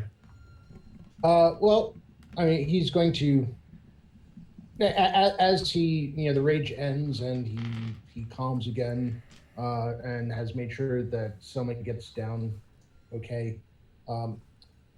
He looks slightly disappointed, but acquiesces to Beck and Lapis trying to get the goo off of him. Just trying to stay as still as he can. He's still got some energy to him. It's been a rough day, but For anybody who's going to go to sleep, they're going to find hammocks that will envelop their entire body in ways they've never felt before, as most of you have probably never slept in something scaled for a being that are 8 feet tall and as massive as they are. So everybody who would sleep in a hammock finds it unbelievably relaxing, all enveloping, almost like a little cocoon of this giant soft fabric that they've used for their hammocks. Even Storm Chaser is going to see that everything, including the hammocks and what few beds and bunks they have for kind of probably more prominent members of the crew, would fit him perfectly. I'm thinking it's going to take Storm Chaser a couple of attempts to figure out how the hammock works. Okay. It's not like he's not one of the smaller people who are just going to kind of like fall into it and get wrapped up. It's going to be a little bit of a trial and error to figure out how to do this without ending up on the floor. Okay. I think Selma will spend about 4 hours meditating up on the bow of the ship alone. Okay. Getting her elven meditation needs met. All right. And then as everybody kind of settles in, the captain, the day crew has settled into their bunks. We're going to go ahead and use this opportunity to take our break here. Crew kind of taking a little break. Everybody kind of dealing with the after effects of them trying to help somebody and it turning out to be a hag coven. And it is 2:34. We'll take a 10-minute break here, and we will be back to continue on with the crew's voyage on the Storm Giants. We will see you all in just a minute. We hope everybody comes back to catch us at the second half of the show. All right. See you in about 10 minutes, everybody. Thank you Thank very you. much for hanging out, and we'll see you shortly.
Okay, we are sufficiently broken, and we're back.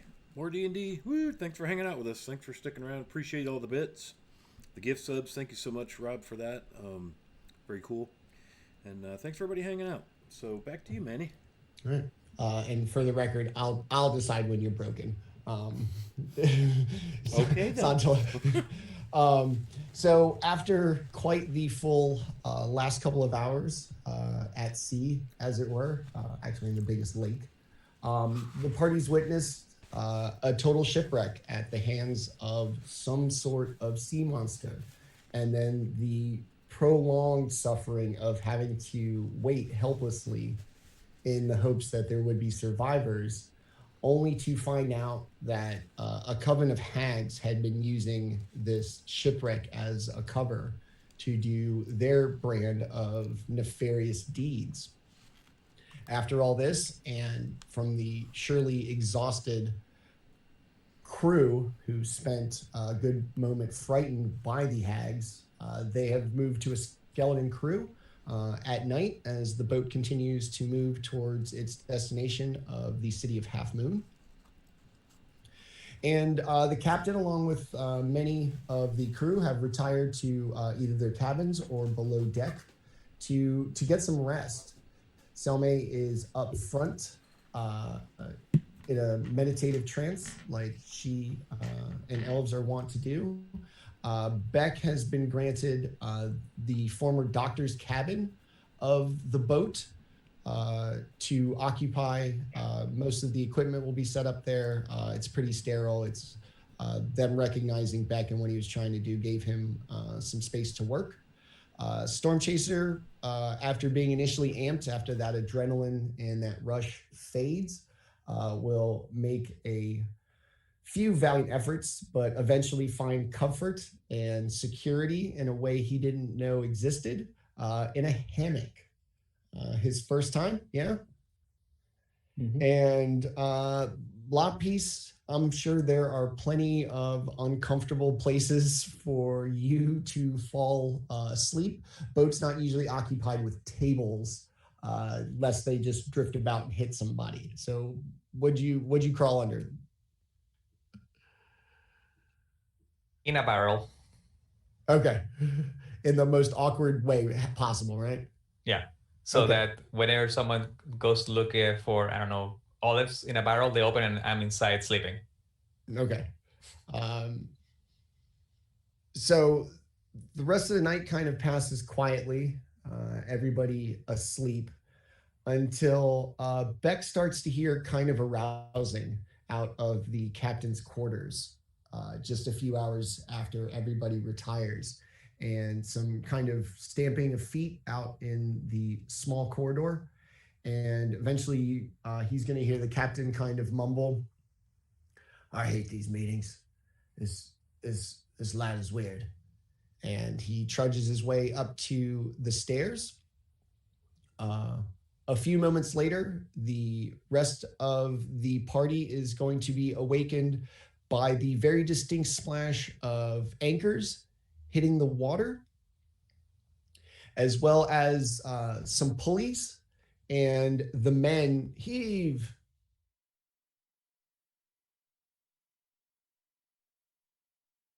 Blurting out to them, "Hey, steady, lads. You want to dip me in the water, or you'd all literally be lost without me." Selma, on the front of the boat, the commotion is going to be quite clear, and she is going to see Theron Stormcaller being lowered in one of the lifeboats off of the deck of the Storm Giant by his crew, and the boat having anchored near a tiny little island that couldn't be more than a couple of 100 square feet. Where Just where a is he bunch of going? rocks. Where are we? What are we doing? And everybody kind of looks, and Theron, mid-order to his men, sees Selme. Don't worry, lady. I've got a little meeting over there, and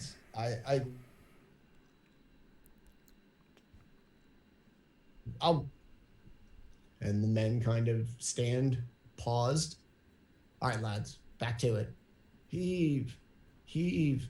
And the boat continues to lower. Anybody in the lower deck is going to have heard Theron barking orders at his men, and the clear sound of like the pulleys and the weight of the boat and the outstretched ropes as they lower a lifeboat into the water.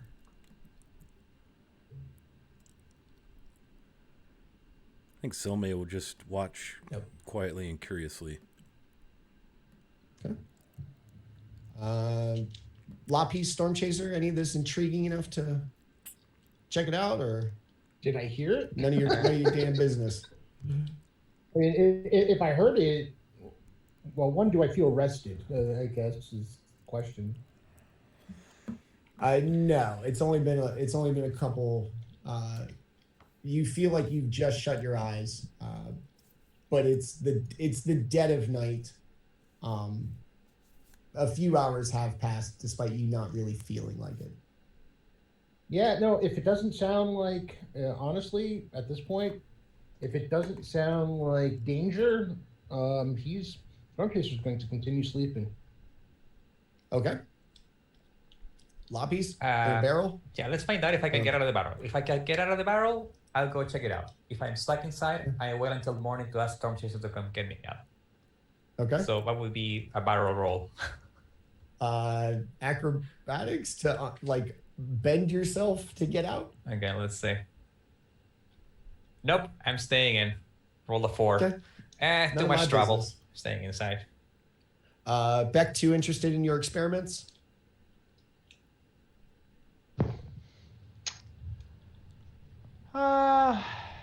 Yeah. Well, is there like a window? No, you don't have that nice of a cabin. Oh.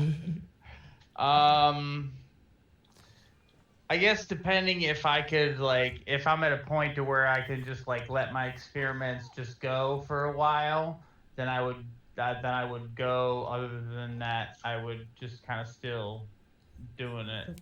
What did you get working first? The blood or the goo? I guess the blood, since I was covered in it, I would try and get most of that, since the bucket, the bucket is the goo is in a bucket, the blood was all over me, so I was trying to get that off of me and do experiments on it. Okay. So I'll say you've got your blood experiment working, and at a place where it's working, you're waiting for it to do its thing to All right. give a result. So then I guess I would have gone up and investigated, since I was at a point between. Okay. As you make your way to the deck of the boat, you see the captain in a rowboat by himself, almost lowered completely into the water. Selma kind of attentively looking, not sure what barrel Lapis may be sleeping in, and Storm Chaser just too tired to care. And as the captain hits the water, he sits down and begins rowing, the 80, 90 yards to this small island. And Selma, give me a perception check, please. You have dark vision, anything along those lines? Let's see here. You're Fey, some sort. Yeah, I so think probably. I do. Where the heck does that show up on the sheet? Abilities and something left Features and side. traits. Let's look at racial traits. Yeah, I got dark vision up to 60 Okay. feet. And I Okay. have a perception roll of 26.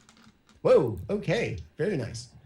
On the shore, as the captain gets ever closer, you see this very tall and regally statured creature. Blue skin, long black horns, a purple velvet waistcoat, white pants, kind of standing on the shore of this tiny little island rock, seemingly waiting on Stormcaller. Yeah, I think she'll be You just said he had. totally curious and kind of stunned at what I'm seeing. Okay. Can I see any of that? Is there? Yeah. not as detailed. You definitely see like a well-dressed figure standing on this island, a rowboat already tied off. Could I tell that they had horns? They'll glisten in the moonlight. They're shiny. They're nice. All right.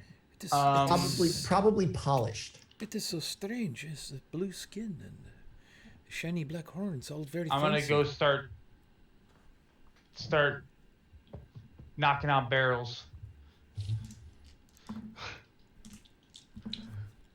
Eh. I'm awake. There's something I think you should see. Are you sure? I was kind of comfortable. Okay, help me out. I'll grab him and pull him out of the Like a cat. Back of my... yeah, just kind of shah. You're gonna carry him in your mouth too. That'd be great. So, Lampish, you're gonna come out of this barrel, and you are going to recognize very clearly one of your kind, a blue-skinned tiefling, much younger in the prime of his life, very handsome, very well dressed, just standing on the shore as the captain eventually makes his way, and they kind of stand there and have a conversation for a few moments, a back and forth, and you see the tiefling hand what appears to be a large leather bag to Theron, who tucks it inside of his coat and continues on about their conversation. What do you guys want to do? I think Selma at that point will probably go back to try to get back into her trance. Maybe find some quiet place on the far side of the ship. Okay. I'm assuming they're a good distance away. You could, with a really paying attention, you could probably pick out some words. Ah. Oh, okay. Let's pick up some words. Let's pick up some stuff. What do I need to roll for that? Perception? At Yeah. the distance?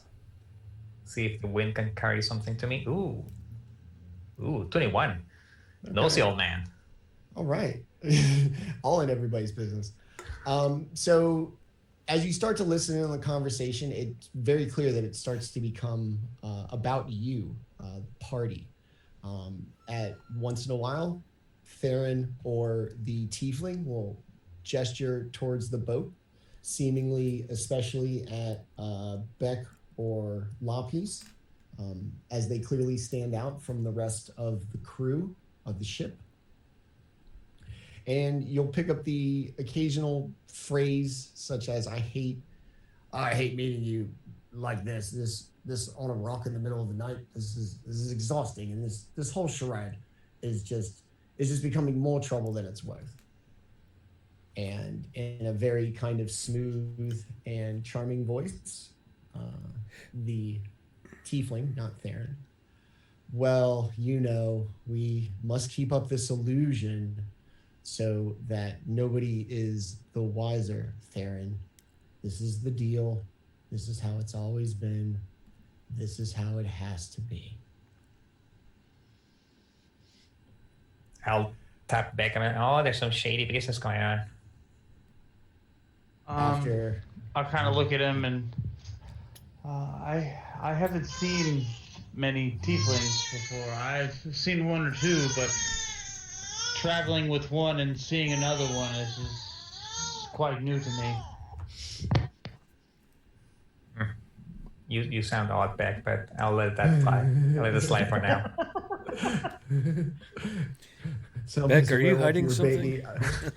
I know you're struggling with also your mentor, but that is unseemly. It's a lot of crying.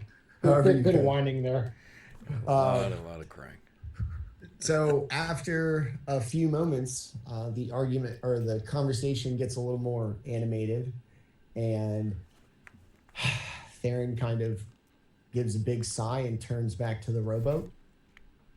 and begins to row back, leaving the tiefling on the boat or on the island by himself. Makes his way back. Group men hoist him up back to the deck. All right, lads. Sorry about that little delay. I didn't mean to wake you. Apologies. You know, just little bit of business had to be taken care of. Go back to sleep. I'm sorry for bothering you. We'll be at half moon in the morning. Yeah. That's all. Just like old man, like not angry, disappointed. Just like Ow. Window open. You're coming in the middle of the night. Oh, you were just studying. Okay. Yes. Ouch. I hate not mad. I'm disappointed. That hurts to this day. Yeah. I didn't go to Catholic school for nothing. To spread some guilt around. All right. Selma, any interest in? No, she's Darren's trying to return. get back into her trance to try and get some good rest and focus, and it's been a day. So. Okay. Beck, anything with the captain just kind of making his way back? I'll still just kind of look back towards the Lapis and just I'm still just I think there's more to the captain than he leads on. Yeah, most definitely. As long as we are not part of his dealings, I think we should be fine. But they were talking about us, so somebody else knows that we are here. Hope that's not bad. Hopefully. I don't like to be in conversations that I'm not a part of. I agree. I like you stopping, and that people shouldn't do that to us. That's rude. Like they shouldn't talk about us. We can talk about them though. I mean, it's only fair if they can do it about us. We can do it about them. Yeah, let's get close enough to them so we can think like, oh yeah, we could. I hate the captain. Yeah, and they will walk by and they're like, I see if they like them.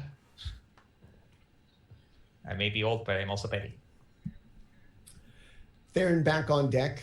All right, lads, back to night watch, and he returns back to his quarters, and the men who were not initially part of the night watch return to theirs and return to their bunks. And the ship continues just to kind of sail after pulling up anchor and dropping some sails at a very low speed, but ever moving. The ship now having taken kind of a northerly track as the shore shifts. And in the distance, the terrain becomes a little rockier, not quite as field-like, like Elmshire was, closer to the climate and geography of Steaming Springs, your favorite vacation destination. And what do you guys want to do? Go back to bed? Yeah, I'm gonna get my second experiment going and see if the first one's done. Okay. Lompy's back in the barrel? What did the captain do with the bag that he was given? Did he take it to his chambers or anything like that? You saw him stick it like in his coat, like inside of his coat, and so you didn't see him do anything else with it after that. After that, Okay. he's on deck and then went back to his cabin. So in order not to ruin my chances at a long rest, I'm going to spend 10 minutes casting Detect Magic Okay. to summon my sunglasses of seeing, my Ray-Bans, and get within 60 feet of him and see if I can see if the bag was magic or if there's anything magic on him. Just because, I don't know, I'm up. Might as well cast a spell. Okay. I'm absolutely going to watch They Live this week now. So as you can't see through like walls or anything, right? No, Okay. a foot of this and 10 centimeters of that blocks it. It basically just like clear line of sight, 60 feet. I can see if it's magic. Okay. By the time you're done casting your ritual, he's already away back in his cabin with the door closed. 3 foot of wood stop me. So if the wood is thinner than 3 feet, I can detect magic through it. All right. As you kind of make your way, and like thermal vision through the walls? Let's predator this shit. Yeah, let's just click, click, click until I hit the right frequency and predator vision. As you peer in through the walls, 3 feet, and then what's the distance for you? 60 feet. Okay. Radius. 30 feet radius. Okay. The only thing that's going to give off any magic is going to be the scimitar that he's had at his side, and the same one he, offered to give Storm Chaser a little shin shave with. Okay. Well, I don't know. Well, might as well cast a spell. I came here to cast spells and chew bubblegum, and I'm all out of spell slots. Because I'm a warlock. Okay, I'm gonna go find another barrel and go to sleep. Okay. All right. Eventually, the morning comes. The boat becomes alive with activity once again, and a port town can be seen tiered along like a mountainside, like the Amalfi Coast, or God, what's the place in Greece where everything's just kind of tiered up mountains? Almeria, Spain, as well. If you've been there, the place is awesome. So it's built into like this kind of rocks, and the city just keeps kind of growing upon itself. Cap Theron, once again, back at the wheel, and the deck abuzz with activity. All right, lads, finally the half moon. You know the deal. Don't trust anybody. Keep an eye on your purses. For true pirates, these people are.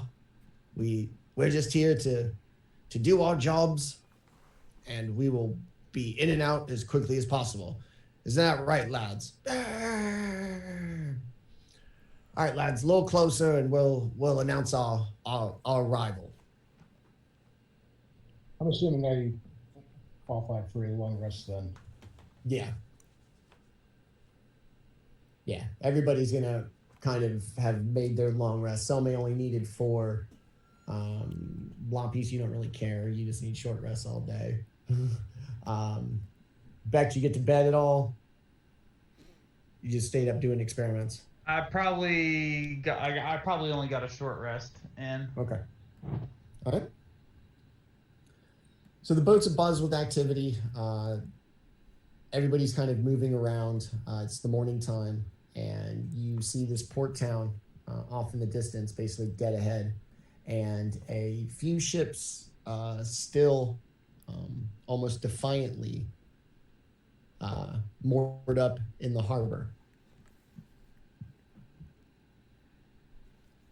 You guys want to do as you kind of wait? Everybody seems to just be kind of ready at their station. Yeah, I think Selma will be at the rail just watching the activity as we moor up. All right. Storm Chaser? Yeah, Storm Chaser's, mostly just staying out of the crew's way, and probably will join Selma at the rail. Okay.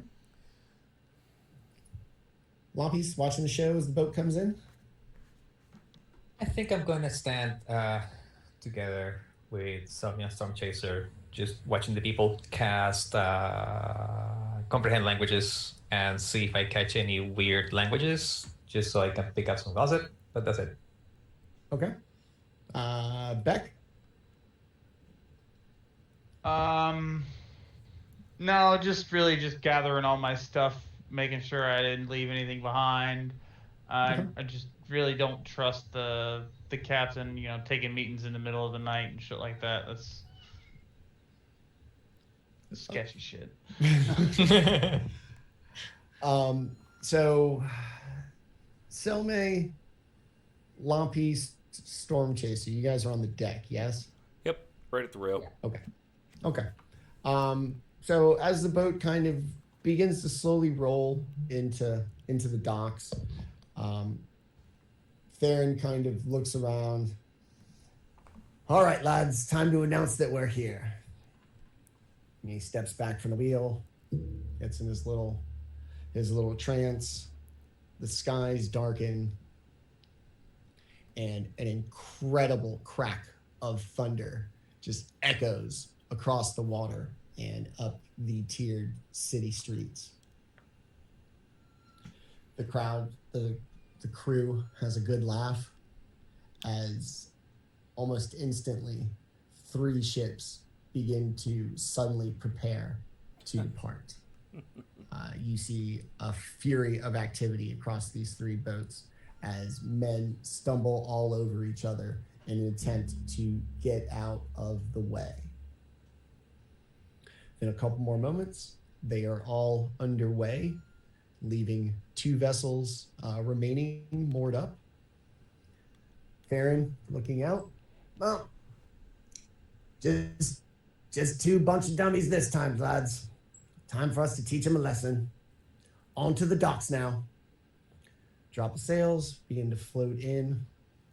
Oi, you 3. Just be careful. True pirate haven this is. Lawless. Place where people go to die or to hide.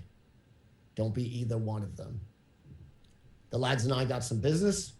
We should be back by tomorrow. You're more than welcome to stay aboard the ship. I doubt anybody will show you any trouble. Or feel free to stay at the Waxing and Waning Inn here. Tell them I sent you. It's an interesting little town. You might like it, but you might not. So just be careful. Would it be possible that perhaps our friends were brought here? Is it that kind of place?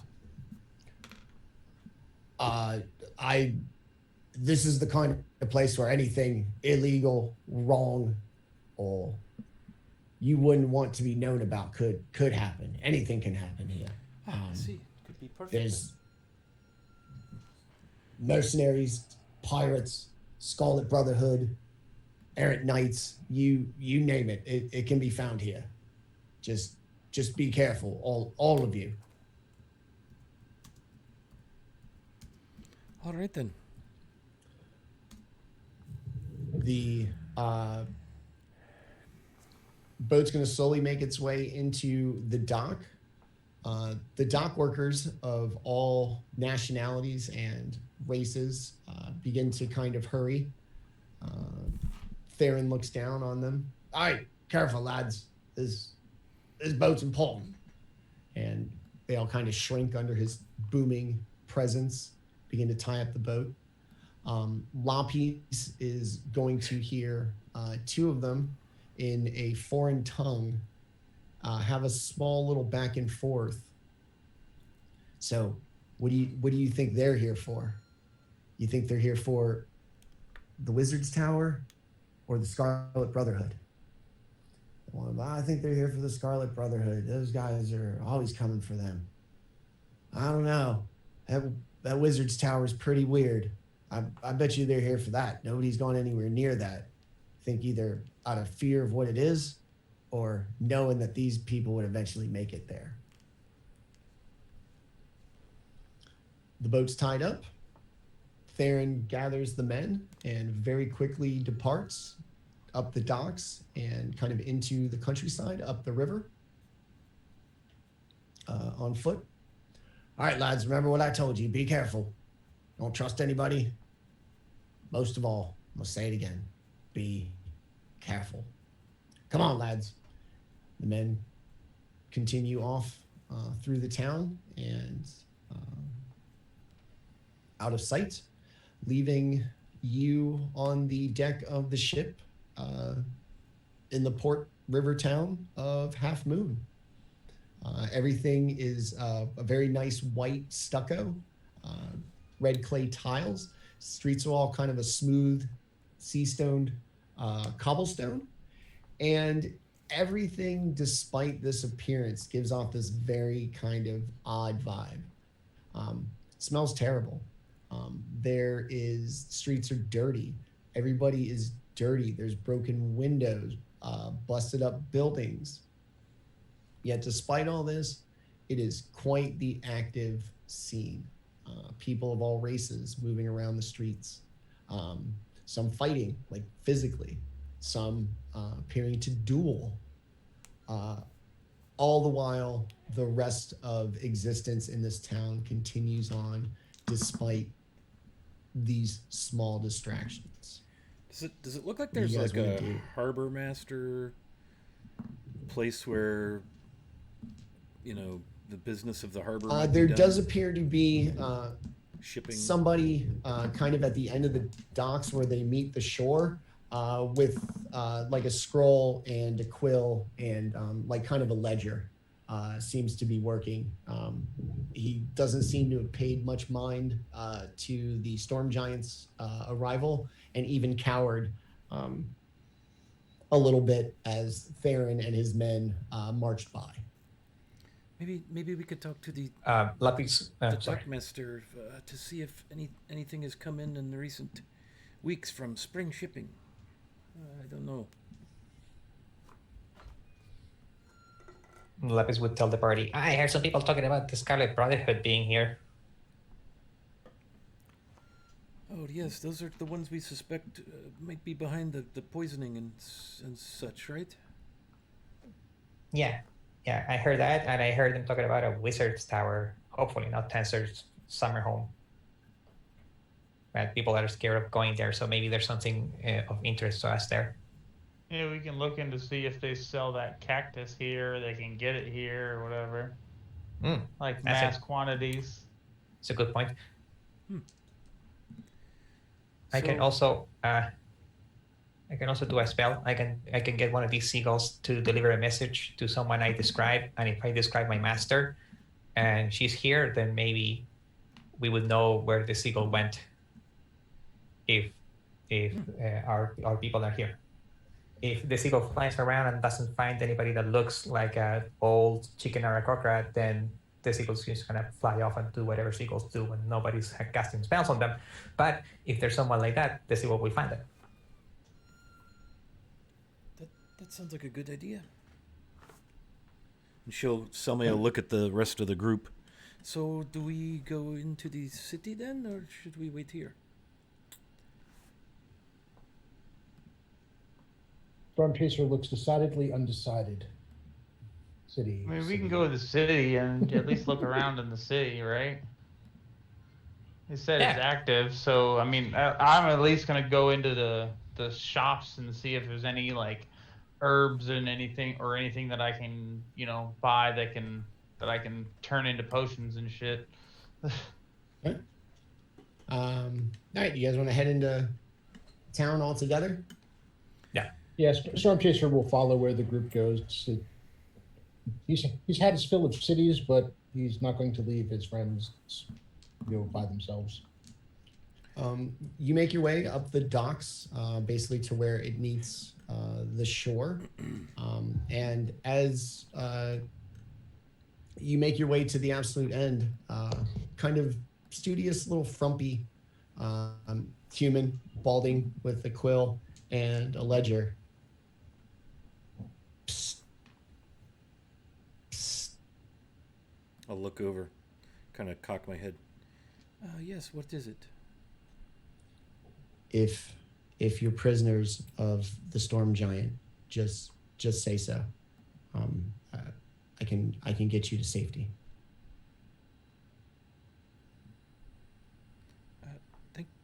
Thank you. I think we're just fine. Yes. It's okay. It's not like I don't know who they are, and it's quite clear. Well, except for maybe you, that you are not part of the crew, and let's see, how do I put this? It's not very often that they have willing passengers on their ship. How often is it that they have unwilling passengers? If they don't show up with them, they almost always leave with them. For what purpose are these passengers? Did we just ride on a slaving ship? He kind of looks around. I dare not ask. But I've seen every ship that's come in here for almost 2 years, and I assumed that when they left that you were what they were bringing, but I guess whatever they're here for, they're going to be bringing back. Okay. Do you see much trafficking of live people here?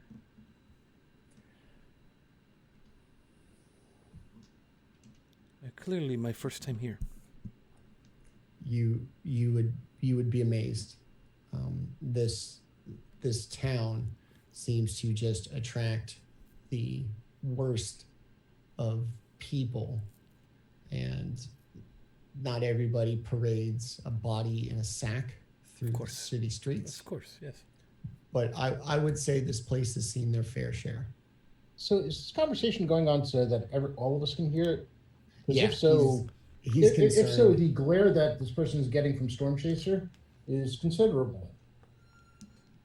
I do not mean to offend. I'm simply a concerned citizen who is aware of how Theron and his band operate. Speak plainly. This is no time for playing at words. Don't believe this unassuming being before you is afraid of you. I live in this lawless haven and could be stabbed at any moment doing anything. Do you think getting off this boat, threatening me, is going to be the worst part of my day? Why don't you check back in after lunch? I'll let you know how it's going. I think Selma will put her arm on Storm Chaser, or her hand on Storm Chaser's arm. I'm curious. Do you ever see shipments from Spring Shipping back over west of here? They come through all the time. Usually, depending on what it is, it's either in a crate or in a giant jar. They look like water jars. Any recent shipments? I don't know. What's it worth to you? She will fish out. Come on, I'm trying to scroll here. Show me the money. She will fish out 10 gold pieces and put it into his hand.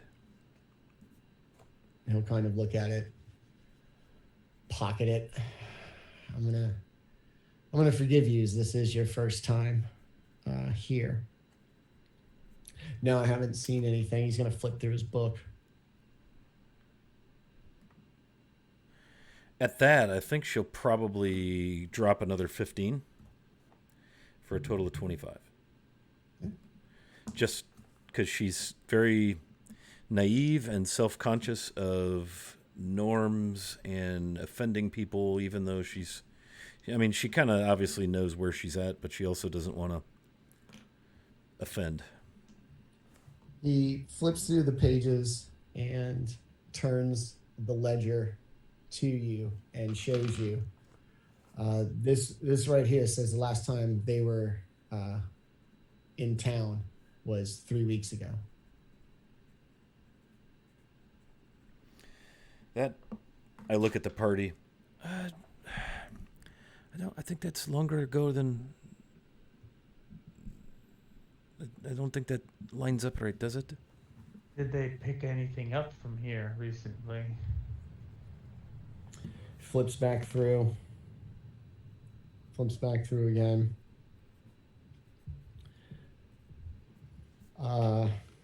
Unless they came in an unmarked ship, 3 weeks ago was the last time they were here. And DM, we're thinking that we're probably just a week or so behind our friends assume? Yes, it's definitely less than 3 weeks. Yeah. Okay. Yeah, Beck's mentor's body wasn't that badly decomposed, and that was Right. probably 3 days ago. Yeah. Okay. So he flips the pages and shows you once again, and he was like, "See, this is the only ship that we have, and it was about 3 weeks ago. The Blackguard came in here. The name of the ship is the Blackguard. The Blackguard came in here and picked up."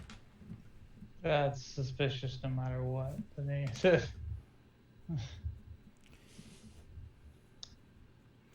Any description of the cargo, or what? Did they just board people? They took metal cauldrons of materials, quite heavy, suspended on, like the stick, how you would carry two on your shoulders. Rows and rows of men carrying those, and then they departed.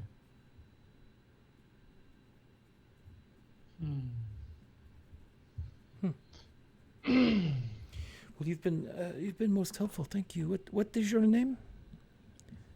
Osnan. Osmond. Osnan Bailiff, Portmaster of Half Moon, as my father before me, and his father before him. I think you've been very helpful. Thank you. Thank you. And my offer does stand, that if you suddenly realize that you may not be as free with your traveling companions as you were once led to believe, I can help you. That is good to know. And he goes back and kind of starts to bark orders in a number of languages to all of the dock workers. And even from as you've made your way to the docks, like into the kind of square just off the like the port of town, despite this place being grimy and gross and run down and smelling terrible and being hot as hell, despite this being the fall, just the exposure and the rocks make it just this like god awful place for a million different reasons. The amount of people in activity, not taking any of those things into account, is staggering. This looks like it could be the size of any neighborhood in the free city of Greyhawk, which has all of its amenities and all the things it has to offer. This place sucks. There's a lot of people here. Nasty town. Yeah. There's a large tavern in front of you. The Wax and Wane Inn and Tavern for the Half Moon theme. And up on the hill, in the kind of highest tier of the city, there is a grand 12-story structure carved into the mountain or the cliffside. Very brightly lit, even at this point in the morning.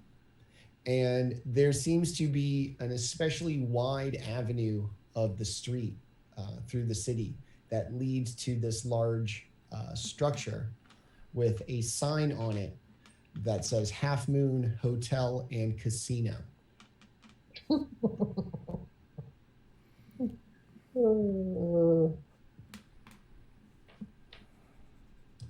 And then a couple little regular avenues of streets with small shops. Two ships, aside from the Storm Giant, rest at other moorings on the dock. No activity, no crew, and at least most pertinently, does not look like they have any desire to kind of follow the rules as Theron and his crew would like them to be. Any sign of a tower? No, the top of the hotel and casino is kind of carved into like a sheer face, and then there's the trail or the road kind of leads up past that, which would be kind of southeast. Sort of a southeasterly track along like this river that cuts through the west side of town, or the north side of town, your left as you look at the city from the water. Okay. Well, that place looks very fancy there. There's a big hotel and a casino, and she looks over at Lapis. Fancy. Isn't that what you are, a casino person? Whatever that is? I mean, yeah, but I mean, you can put casino in front of an outhouse and doesn't make it a casino. That's fine, I guess, but my casino is better. My casino can beat up your casino. What exactly is a casino? I've never heard of such things. People go and bet money that they can win at a certain number of games, and if they succeed, then they get their money plus some, and if they lose, they lose their money. My casino, the Golden Resort and Casino, you can bet other things. You can bet years of your life, or skills, or magic, and you can either gain more or lose it. You can lose yourself even. That seems foolish to me. Yes, it is. It can be, but you can make it real big. Like someone probably went over there and bet their warlock powers, and now I have them. Because based on that, you can find information, you can find people, things, items, but you have to be willing to bet. Bet that you're going to win, and if you win, you get it. If you lose it, and you're out. Sometimes you're in, sometimes you're out. Seems foolish. It can be, yes. My parents lost me there. I'm sorry, what? My parents like to gamble, and they didn't have all the money, so they left me as collateral, and then they never came back. So I belonged to the casino for a while. Her jaw kind of falls open. It's a long story. I mean, actually, I just told it, so it was that long, as long as it took me to tell it. She seems a little flustered by all the, like, just trying to process what you just told her. It's fine. I met my wife there. I had my kids there. It's a good place. Just don't make stupid gamble. I don't plan to. Yes. Okay then. Gambles think I'm high enough in the hierarchy to bring guests. I see. Well, where should we go? It appears that perhaps we will not find a sign of our friends here. I mean, we can go to that wizard tower that people were talking about. Wizards have all sorts of things, like phoenix quills and other things that are not quills made out of phoenix feathers. Also, I can, now that we know that our mentors are not here, I can cast a spell and tell an animal to find any creature here, that humanoid, that has a red sash on one of their arms, and see if we can find a Scarlet Brotherhood person. Yes, and I think Beck here wanted to look into to see if this cactus, wasn't that the source of the poison, right? Yeah, we can see if they're processing it here, or if they grow it here or something. I believe the cauldrons that they shipped 3 weeks ago might have been the poison. That would certainly line up with the dates, no? Yeah, plus the preparation and all they did in that castle that we went to where everybody was dead. Not to be confused with all the other places that we went to where everybody was dead. This is where they were dead because they were poisoned. Yeah. Not because poisoned by something, not the bread. Yeah. That's a whole separate poisoning. Yeah, that's a different type of death. But Cause of death? Nonetheless. DM. Yeah. Sorry. Yeah, just go ahead and stamp that on there. So yeah, this activity, like I said, you see fights breaking out like routinely in just matters of moments. Ladies of ill repute offering their services as they would be inclined to do in a port town. Why does it have to be ill repute? I mean, this town's already got a shitty reputation. I doubt the hookers are going to be the positive selling point. They might be. I don't know. And yeah, vendors of all kinds selling all sorts of like exotic fruit and plants. A couple of them looking less than reputable, selling, even claiming to sell magical items. We're basically walking through like the bazaar. Yeah, it's going to be just immediately adjacent to the docks, like exactly where you'd unload, cheap shit you got from somewhere else to sell to Pirate Haven tourists. I think Selma will refasten her pouch from her hip under her cloak to the front of her pelvis under her cloak. Okay. And If double knot tie it tightly. If Storm Chaser notices this, he's going to do the exact same, and he's probably going to stay closer to Selma just because this is a lot. This is really, really a lot. Storm Chaser, for one of the first times kind of traveling, especially with the party, you notice it's not the same deference you usually get as a Goliath. You stick out much less. Nobody seems to stop and gawk, even in like shock or in actual, appreciation of your size. Your Which size is actually is just going to add to it. Yeah. You're just gonna blend right in, despite being heads and shoulders above the majority of the denizens of this town. Right. The fact that people are there's a lot of people, everything's close in. There might be a bit of claustrophobia setting in. It's just this is not what he's used to. It is so far outside of his norm that he's just going to stick very, very close to his friends, especially Selma. I think I will also keep my hood up, just to keep my appearance as hidden as I may. I got my mask on, so nobody knows who the fuck I am. So for the most part, despite trying to kind of keep, incognito and everything, nobody seems. I do want to check out the little like tents that are like buzzed, beside like up and down the wharf area. The people all like what they're selling. Just kind of like the flea market look. So as you kind of make your way through the flea market, one stall selling little vials of all kinds of coloration and some powdered, some herbs, some liquids, looks at Beck and Storm Chaser and sees the staining of the hag blood still on your skin. Hey, you fought hags lately. I thought they were all gone. They are now.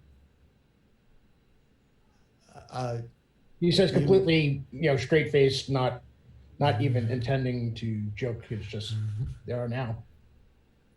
You work for the city of Greyhawk. Are you Tenser's men out hunting them?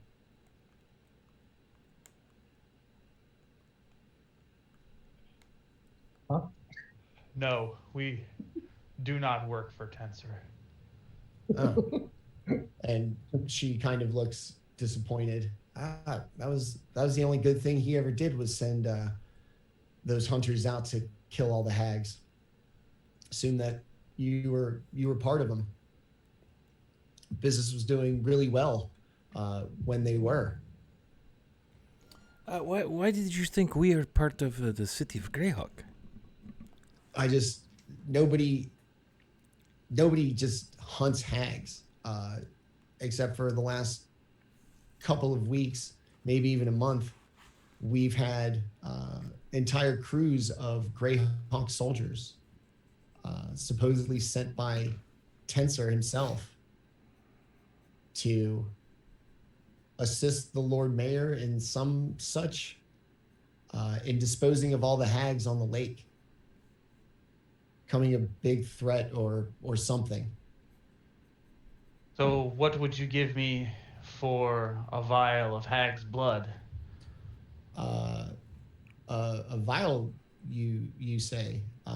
We haven't been able to find that in a while since Tensor's men took care of them all. How much do you have? Well, what do you use it for? I am more of a purveyor. I don't use it, but my clients do. They've discovered that it can be used as a substitute for a lot of material components for spells.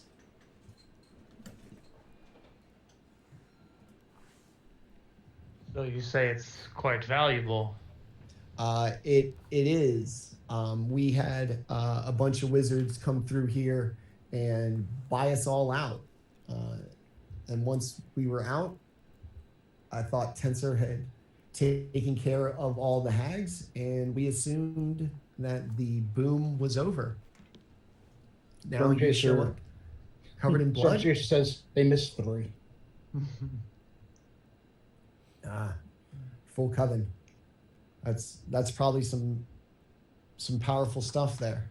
So I probably was only able to get like a couple vials out of, everything that was on me. Yeah, a little bit. And I worked on some, so I probably only have maybe like a vial or 2 left, like, like small vials. And I would really only give him 1, like for trade. So I would kind of like pull one out of my like interior pocket and just go, well, I do have this, and give him like like test tube, like that size, about, kind of full. Looks at it in the sun, opens it up, smells it. Rubs it on his teeth. They were green. Gums. That's the real stuff. Oh, woo. That's powerful. Here's my problem. I haven't seen those wizards who were buying this in a long time.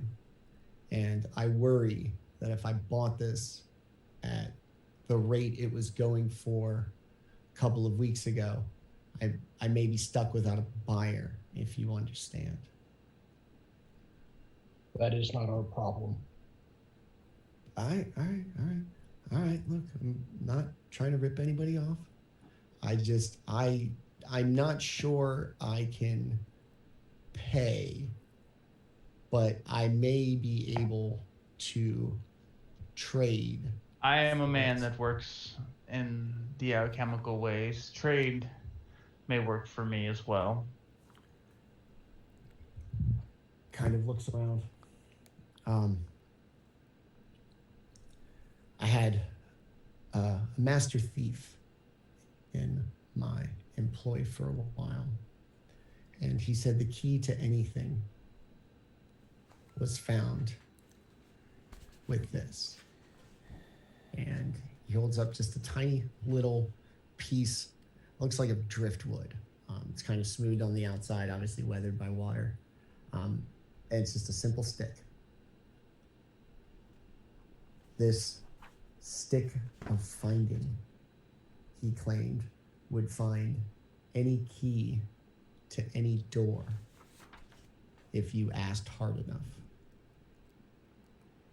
I offer you this in exchange for that vial of blood. A master thief, you say? Zarshun?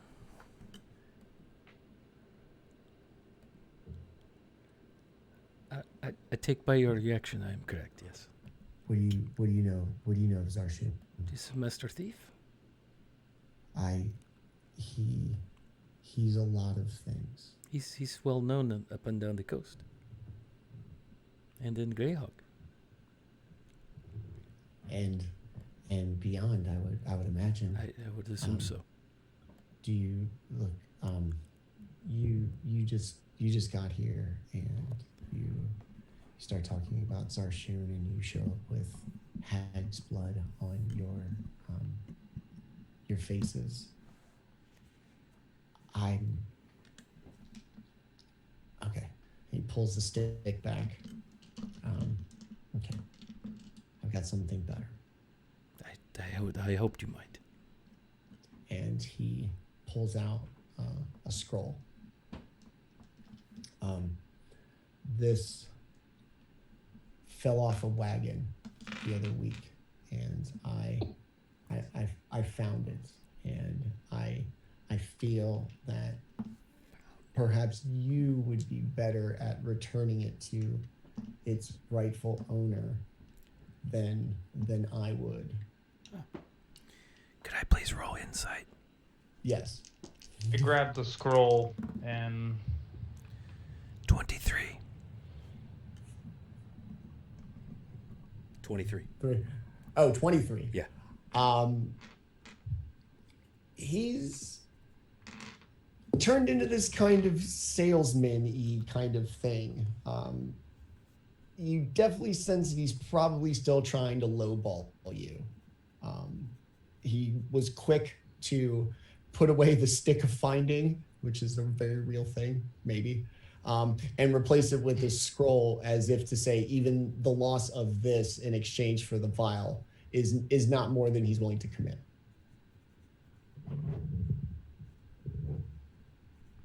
what is the scroll of? And he looks around. Magic missile. I heard it never misses. I have seen this parlor trick many times. This is a skill I have seen before. Okay. All right. Let's see what we've got here. If you Let's deal scroll back with there. Zarshun, surely you have something that is of value to us. Let me explain to you what dealing with Zarshun means. It means nobody has any magic items. For that is the reason why they call him Zarshun the Collector. I offer you these things not to steal from you or to create an advantageous deal. I offer these things lest somebody hear what I possess and report to Zarshun that he may come and find me and collect my items. Well, then, perhaps we should look at your best items so that he cannot get them. Would save you the trouble. Don't you think? And I'll look at Stormchaser and Beck and Lapis. Stormchasers. Looks around and reaches into his robe, pulls out another stick, this one longer, and it's charred from the very tip about 2/3 of the way down, with just enough grip for a hand. This is a wand of fireball. It's not full. That's why it's burned. But until this thing burns to the end, it still has power. I use this to defend myself in this city. I give you this. I am defenseless. I shan't disarm you. I would not leave fine purveyor of such fine goods like yourself defenseless in a town like this, as you so describe. surely there must be something that you can part with that is valuable, that is not quite life defining, life changing. Simply, has value, monetarily, sentimental. Value is described in many ways. He looks around.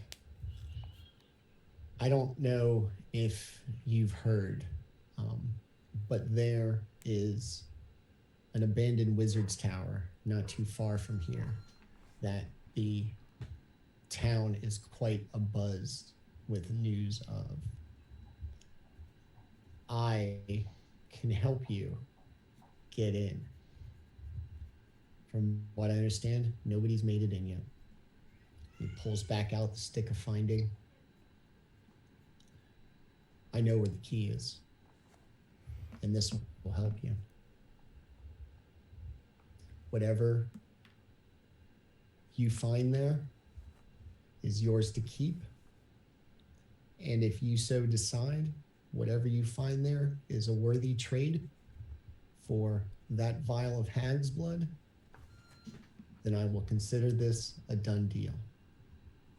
And he offers out the stick of finding.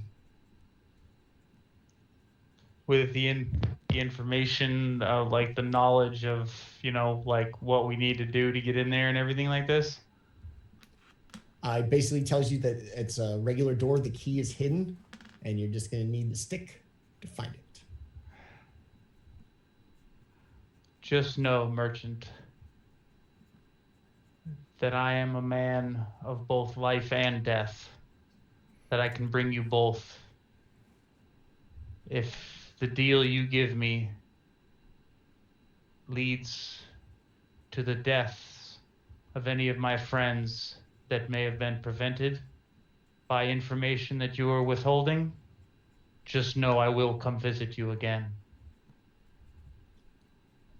While he holds the stick. And I just drop the vial into his hand. I'll be good, Mr. Monk. I'm very helpful, he says as he hands you the stick. Very well. The tower is through the city, over the hills, and you can't miss it. If it's not because it is a large purple wizard's tower in this stark, rocky land, it will be the bands of adventurers trying to get in.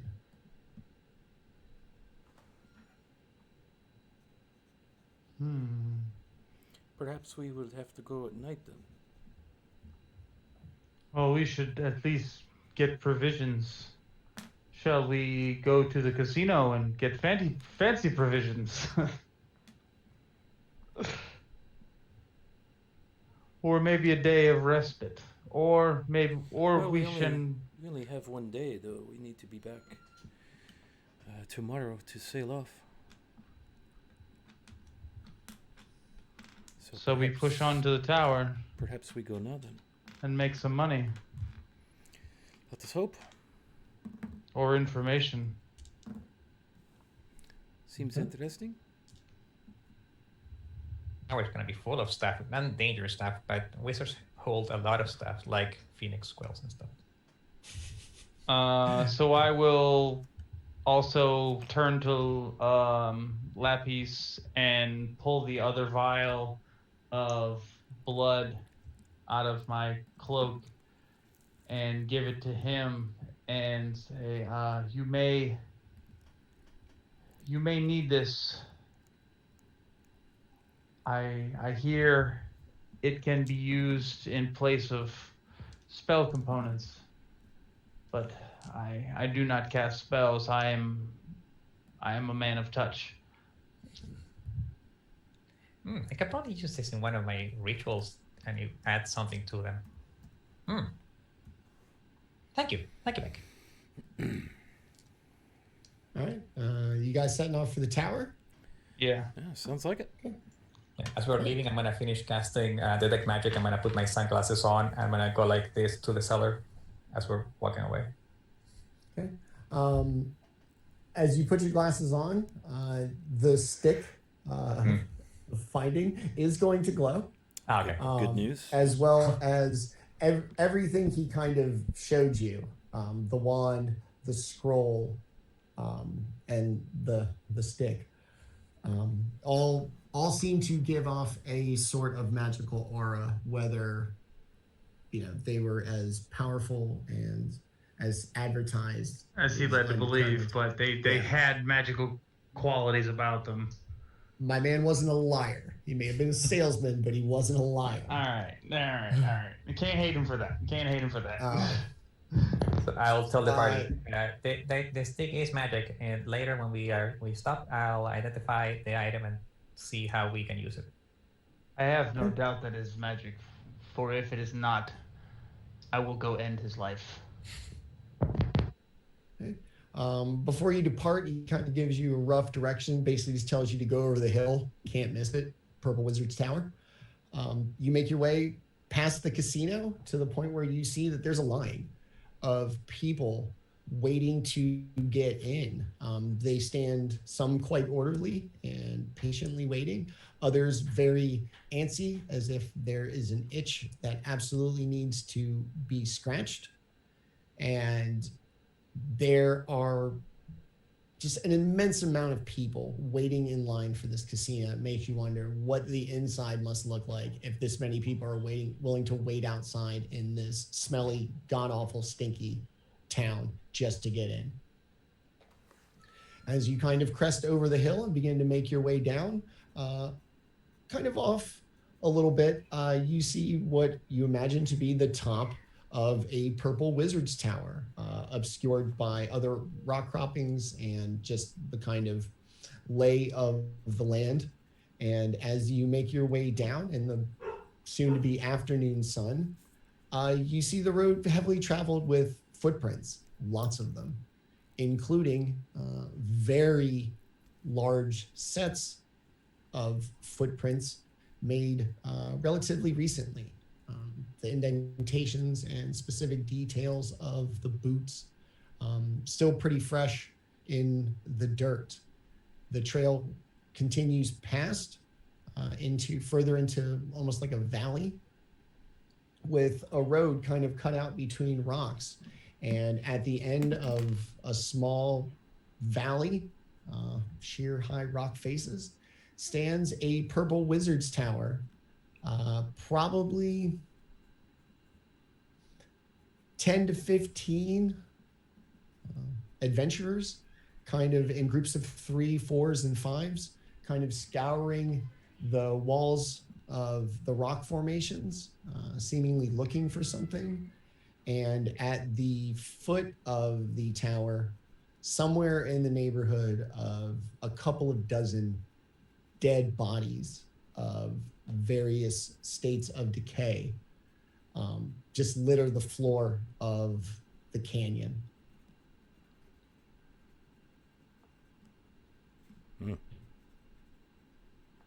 It appears we found it. I suppose we just find the Is key there like and is there like a central camp that they're all using, or is it like everybody's camping on their own? It's just like it's within a close enough walk that you really don't have to camp. Everybody just seems kind of mobbed up. Oh, they With, just like- go. They just like go out there at like dawn and like just basically just like spend the day out there and then just walk back at the end of the day. The ones that make it back, like I said, there's a couple of dozen dead bodies as well. It's kind of like a tourist trap. Everybody's out there trying to figure out how to get in. So what? We just find the key and then lock the door behind us? This seems a bit risky. We might wait until everyone leaves tonight to see really who is the most knowledgeable of the group. Hey, Beck, what killed these people? I don't know. I can start looking. I can start investigating all the bodies if you want. So medicine checks on all of them. Medicine investigation. Yeah, either. Okay, hold on. Let me see. ASI Half Moon. So yeah, I'll give you medicine checks on all those guys. Oh, and I'm gonna use an advantage on that. So that didn't go well. You know, really show you I my wasn't knowledge sure. of dead bodies and stuff like that. All right. 22. Nice. Okay. As you make your way, the other groups of adventurers, everybody kind of keeps a good distance apart from each other. None of them obstructs you from anything. They stare around relatively knowingly that you, like them, most likely don't know how to get in. And as you look at all of the dead bodies, most of them appear dead with swords in hand and of injuries that you would believe came from just combat. Bands of adventurers fighting each other for their rights to attempt to enter the palace. Maybe one group wronged another and bumped them. Hey, Doug. And a fight broke out. Well, what you're saying is I can open up a pawn shop right here with all this leftover gear on the ground. I mean, at least like a wagon. You'd definitely be the dude from Resident Evil. Just like roll up and open up the drop the tailgate. Look, you guys, I'm not here for you. I'm just here to get all this stuff off these dead bodies, and I'm gonna go. I'm gonna make some money. All right, it's not gonna be the money I thought it was, but I'm gonna make some money. What do you, who has the stick? I do. Okay.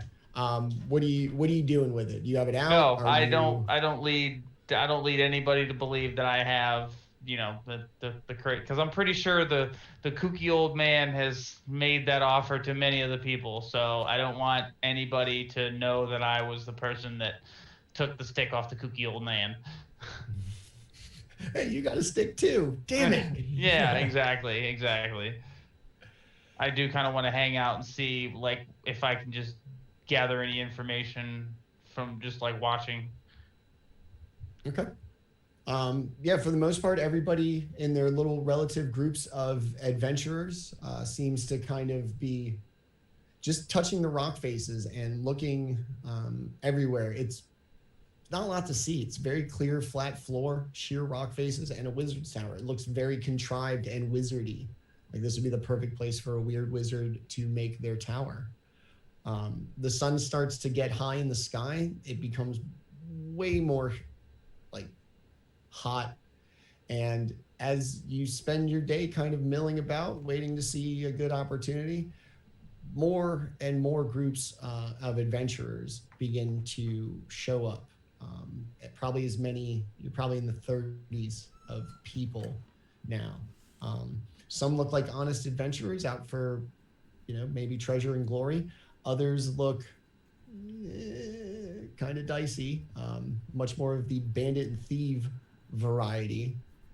And as the day sets and the temperatures just get hotter, tempers start to flare.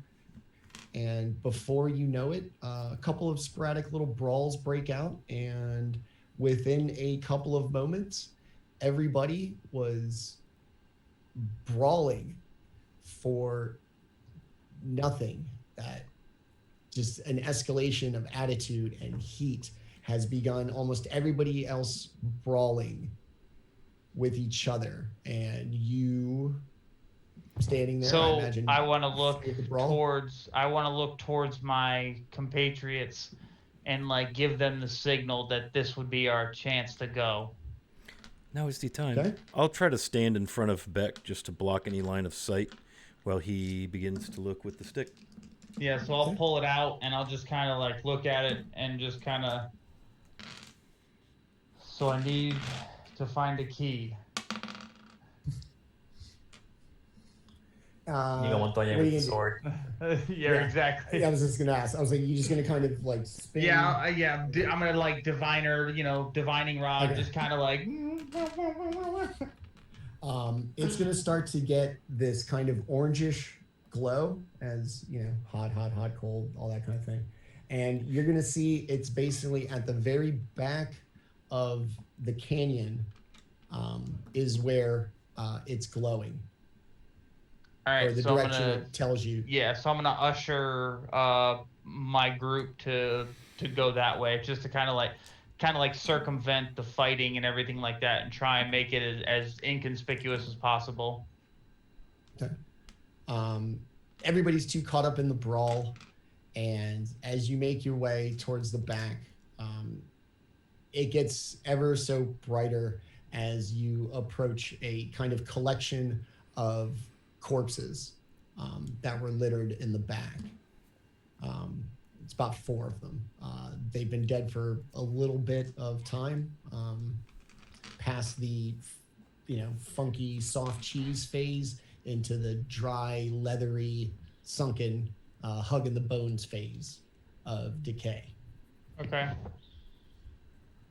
I guess we'll start looking through them, I guess.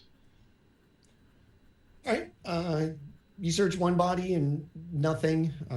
Just as you pull it up, the stick up to it, a little bit of a glow, but not too much. Eventually, kind of settling on the one with the best glow. And the body's going to be laying face down, sword in one hand, very much damaged, kind of bells taken out of it, like it's been smashing against rock or something, doesn't have a fine edge. Dented armor, looked like it had been hit by something large with large bludgeoning force. Breastplate caved in the back, shoulder kind of irregularly dented, and it just lays there like face down. Roll it over with my staff. And as it rolls over, you see this kind of ghastly expression, almost caught like mid-surprise. And the body rolls over and kind of hits with a very stiff, like kind of fall. And black sunken eyes, completely gone. And just looks like a nasty dead body. Does the stick glow any brighter, like as I move it over different parts of the body? It's going to be, looks like it's gotten brighter as you flip the body over for sure. Mm-hmm. And like kind of towards the chest waist area and around the waist, there's going to be a couple of pouches. I'll start fishing around in the pockets. As you do, very suddenly, the black eye sockets of the corpse glow a creepy yellow, and it reaches out and grabs you by the wrist. And we're going to stop right there for the afternoon. Yes. Creepy. Nice. Wizard's Towers, Stick of Finding, sir. Stick of Finding. Yeah, that's that's a purple. That's a purple. Y'all better put that in the character sheet. That's going in the chest after I use it. One of those.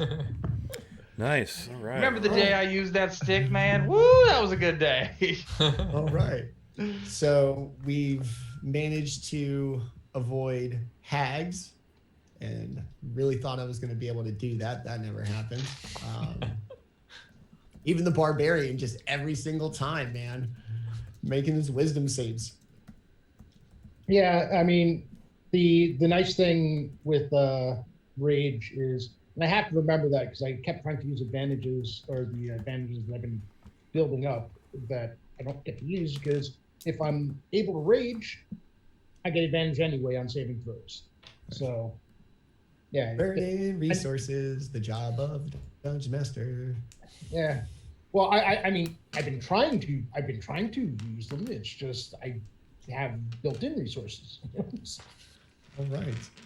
All right. So we are maybe better than we were when we started. I don't know. We're back on track though with finding dead bodies though. So bravo for getting back on brand. That's right. Back to the dead body crew. Yeah. Bravo to sticking to brand. Surprisingly, 3 hours, but we found the dead bodies. Not a lot of dead bodies in the casino. All right, very well.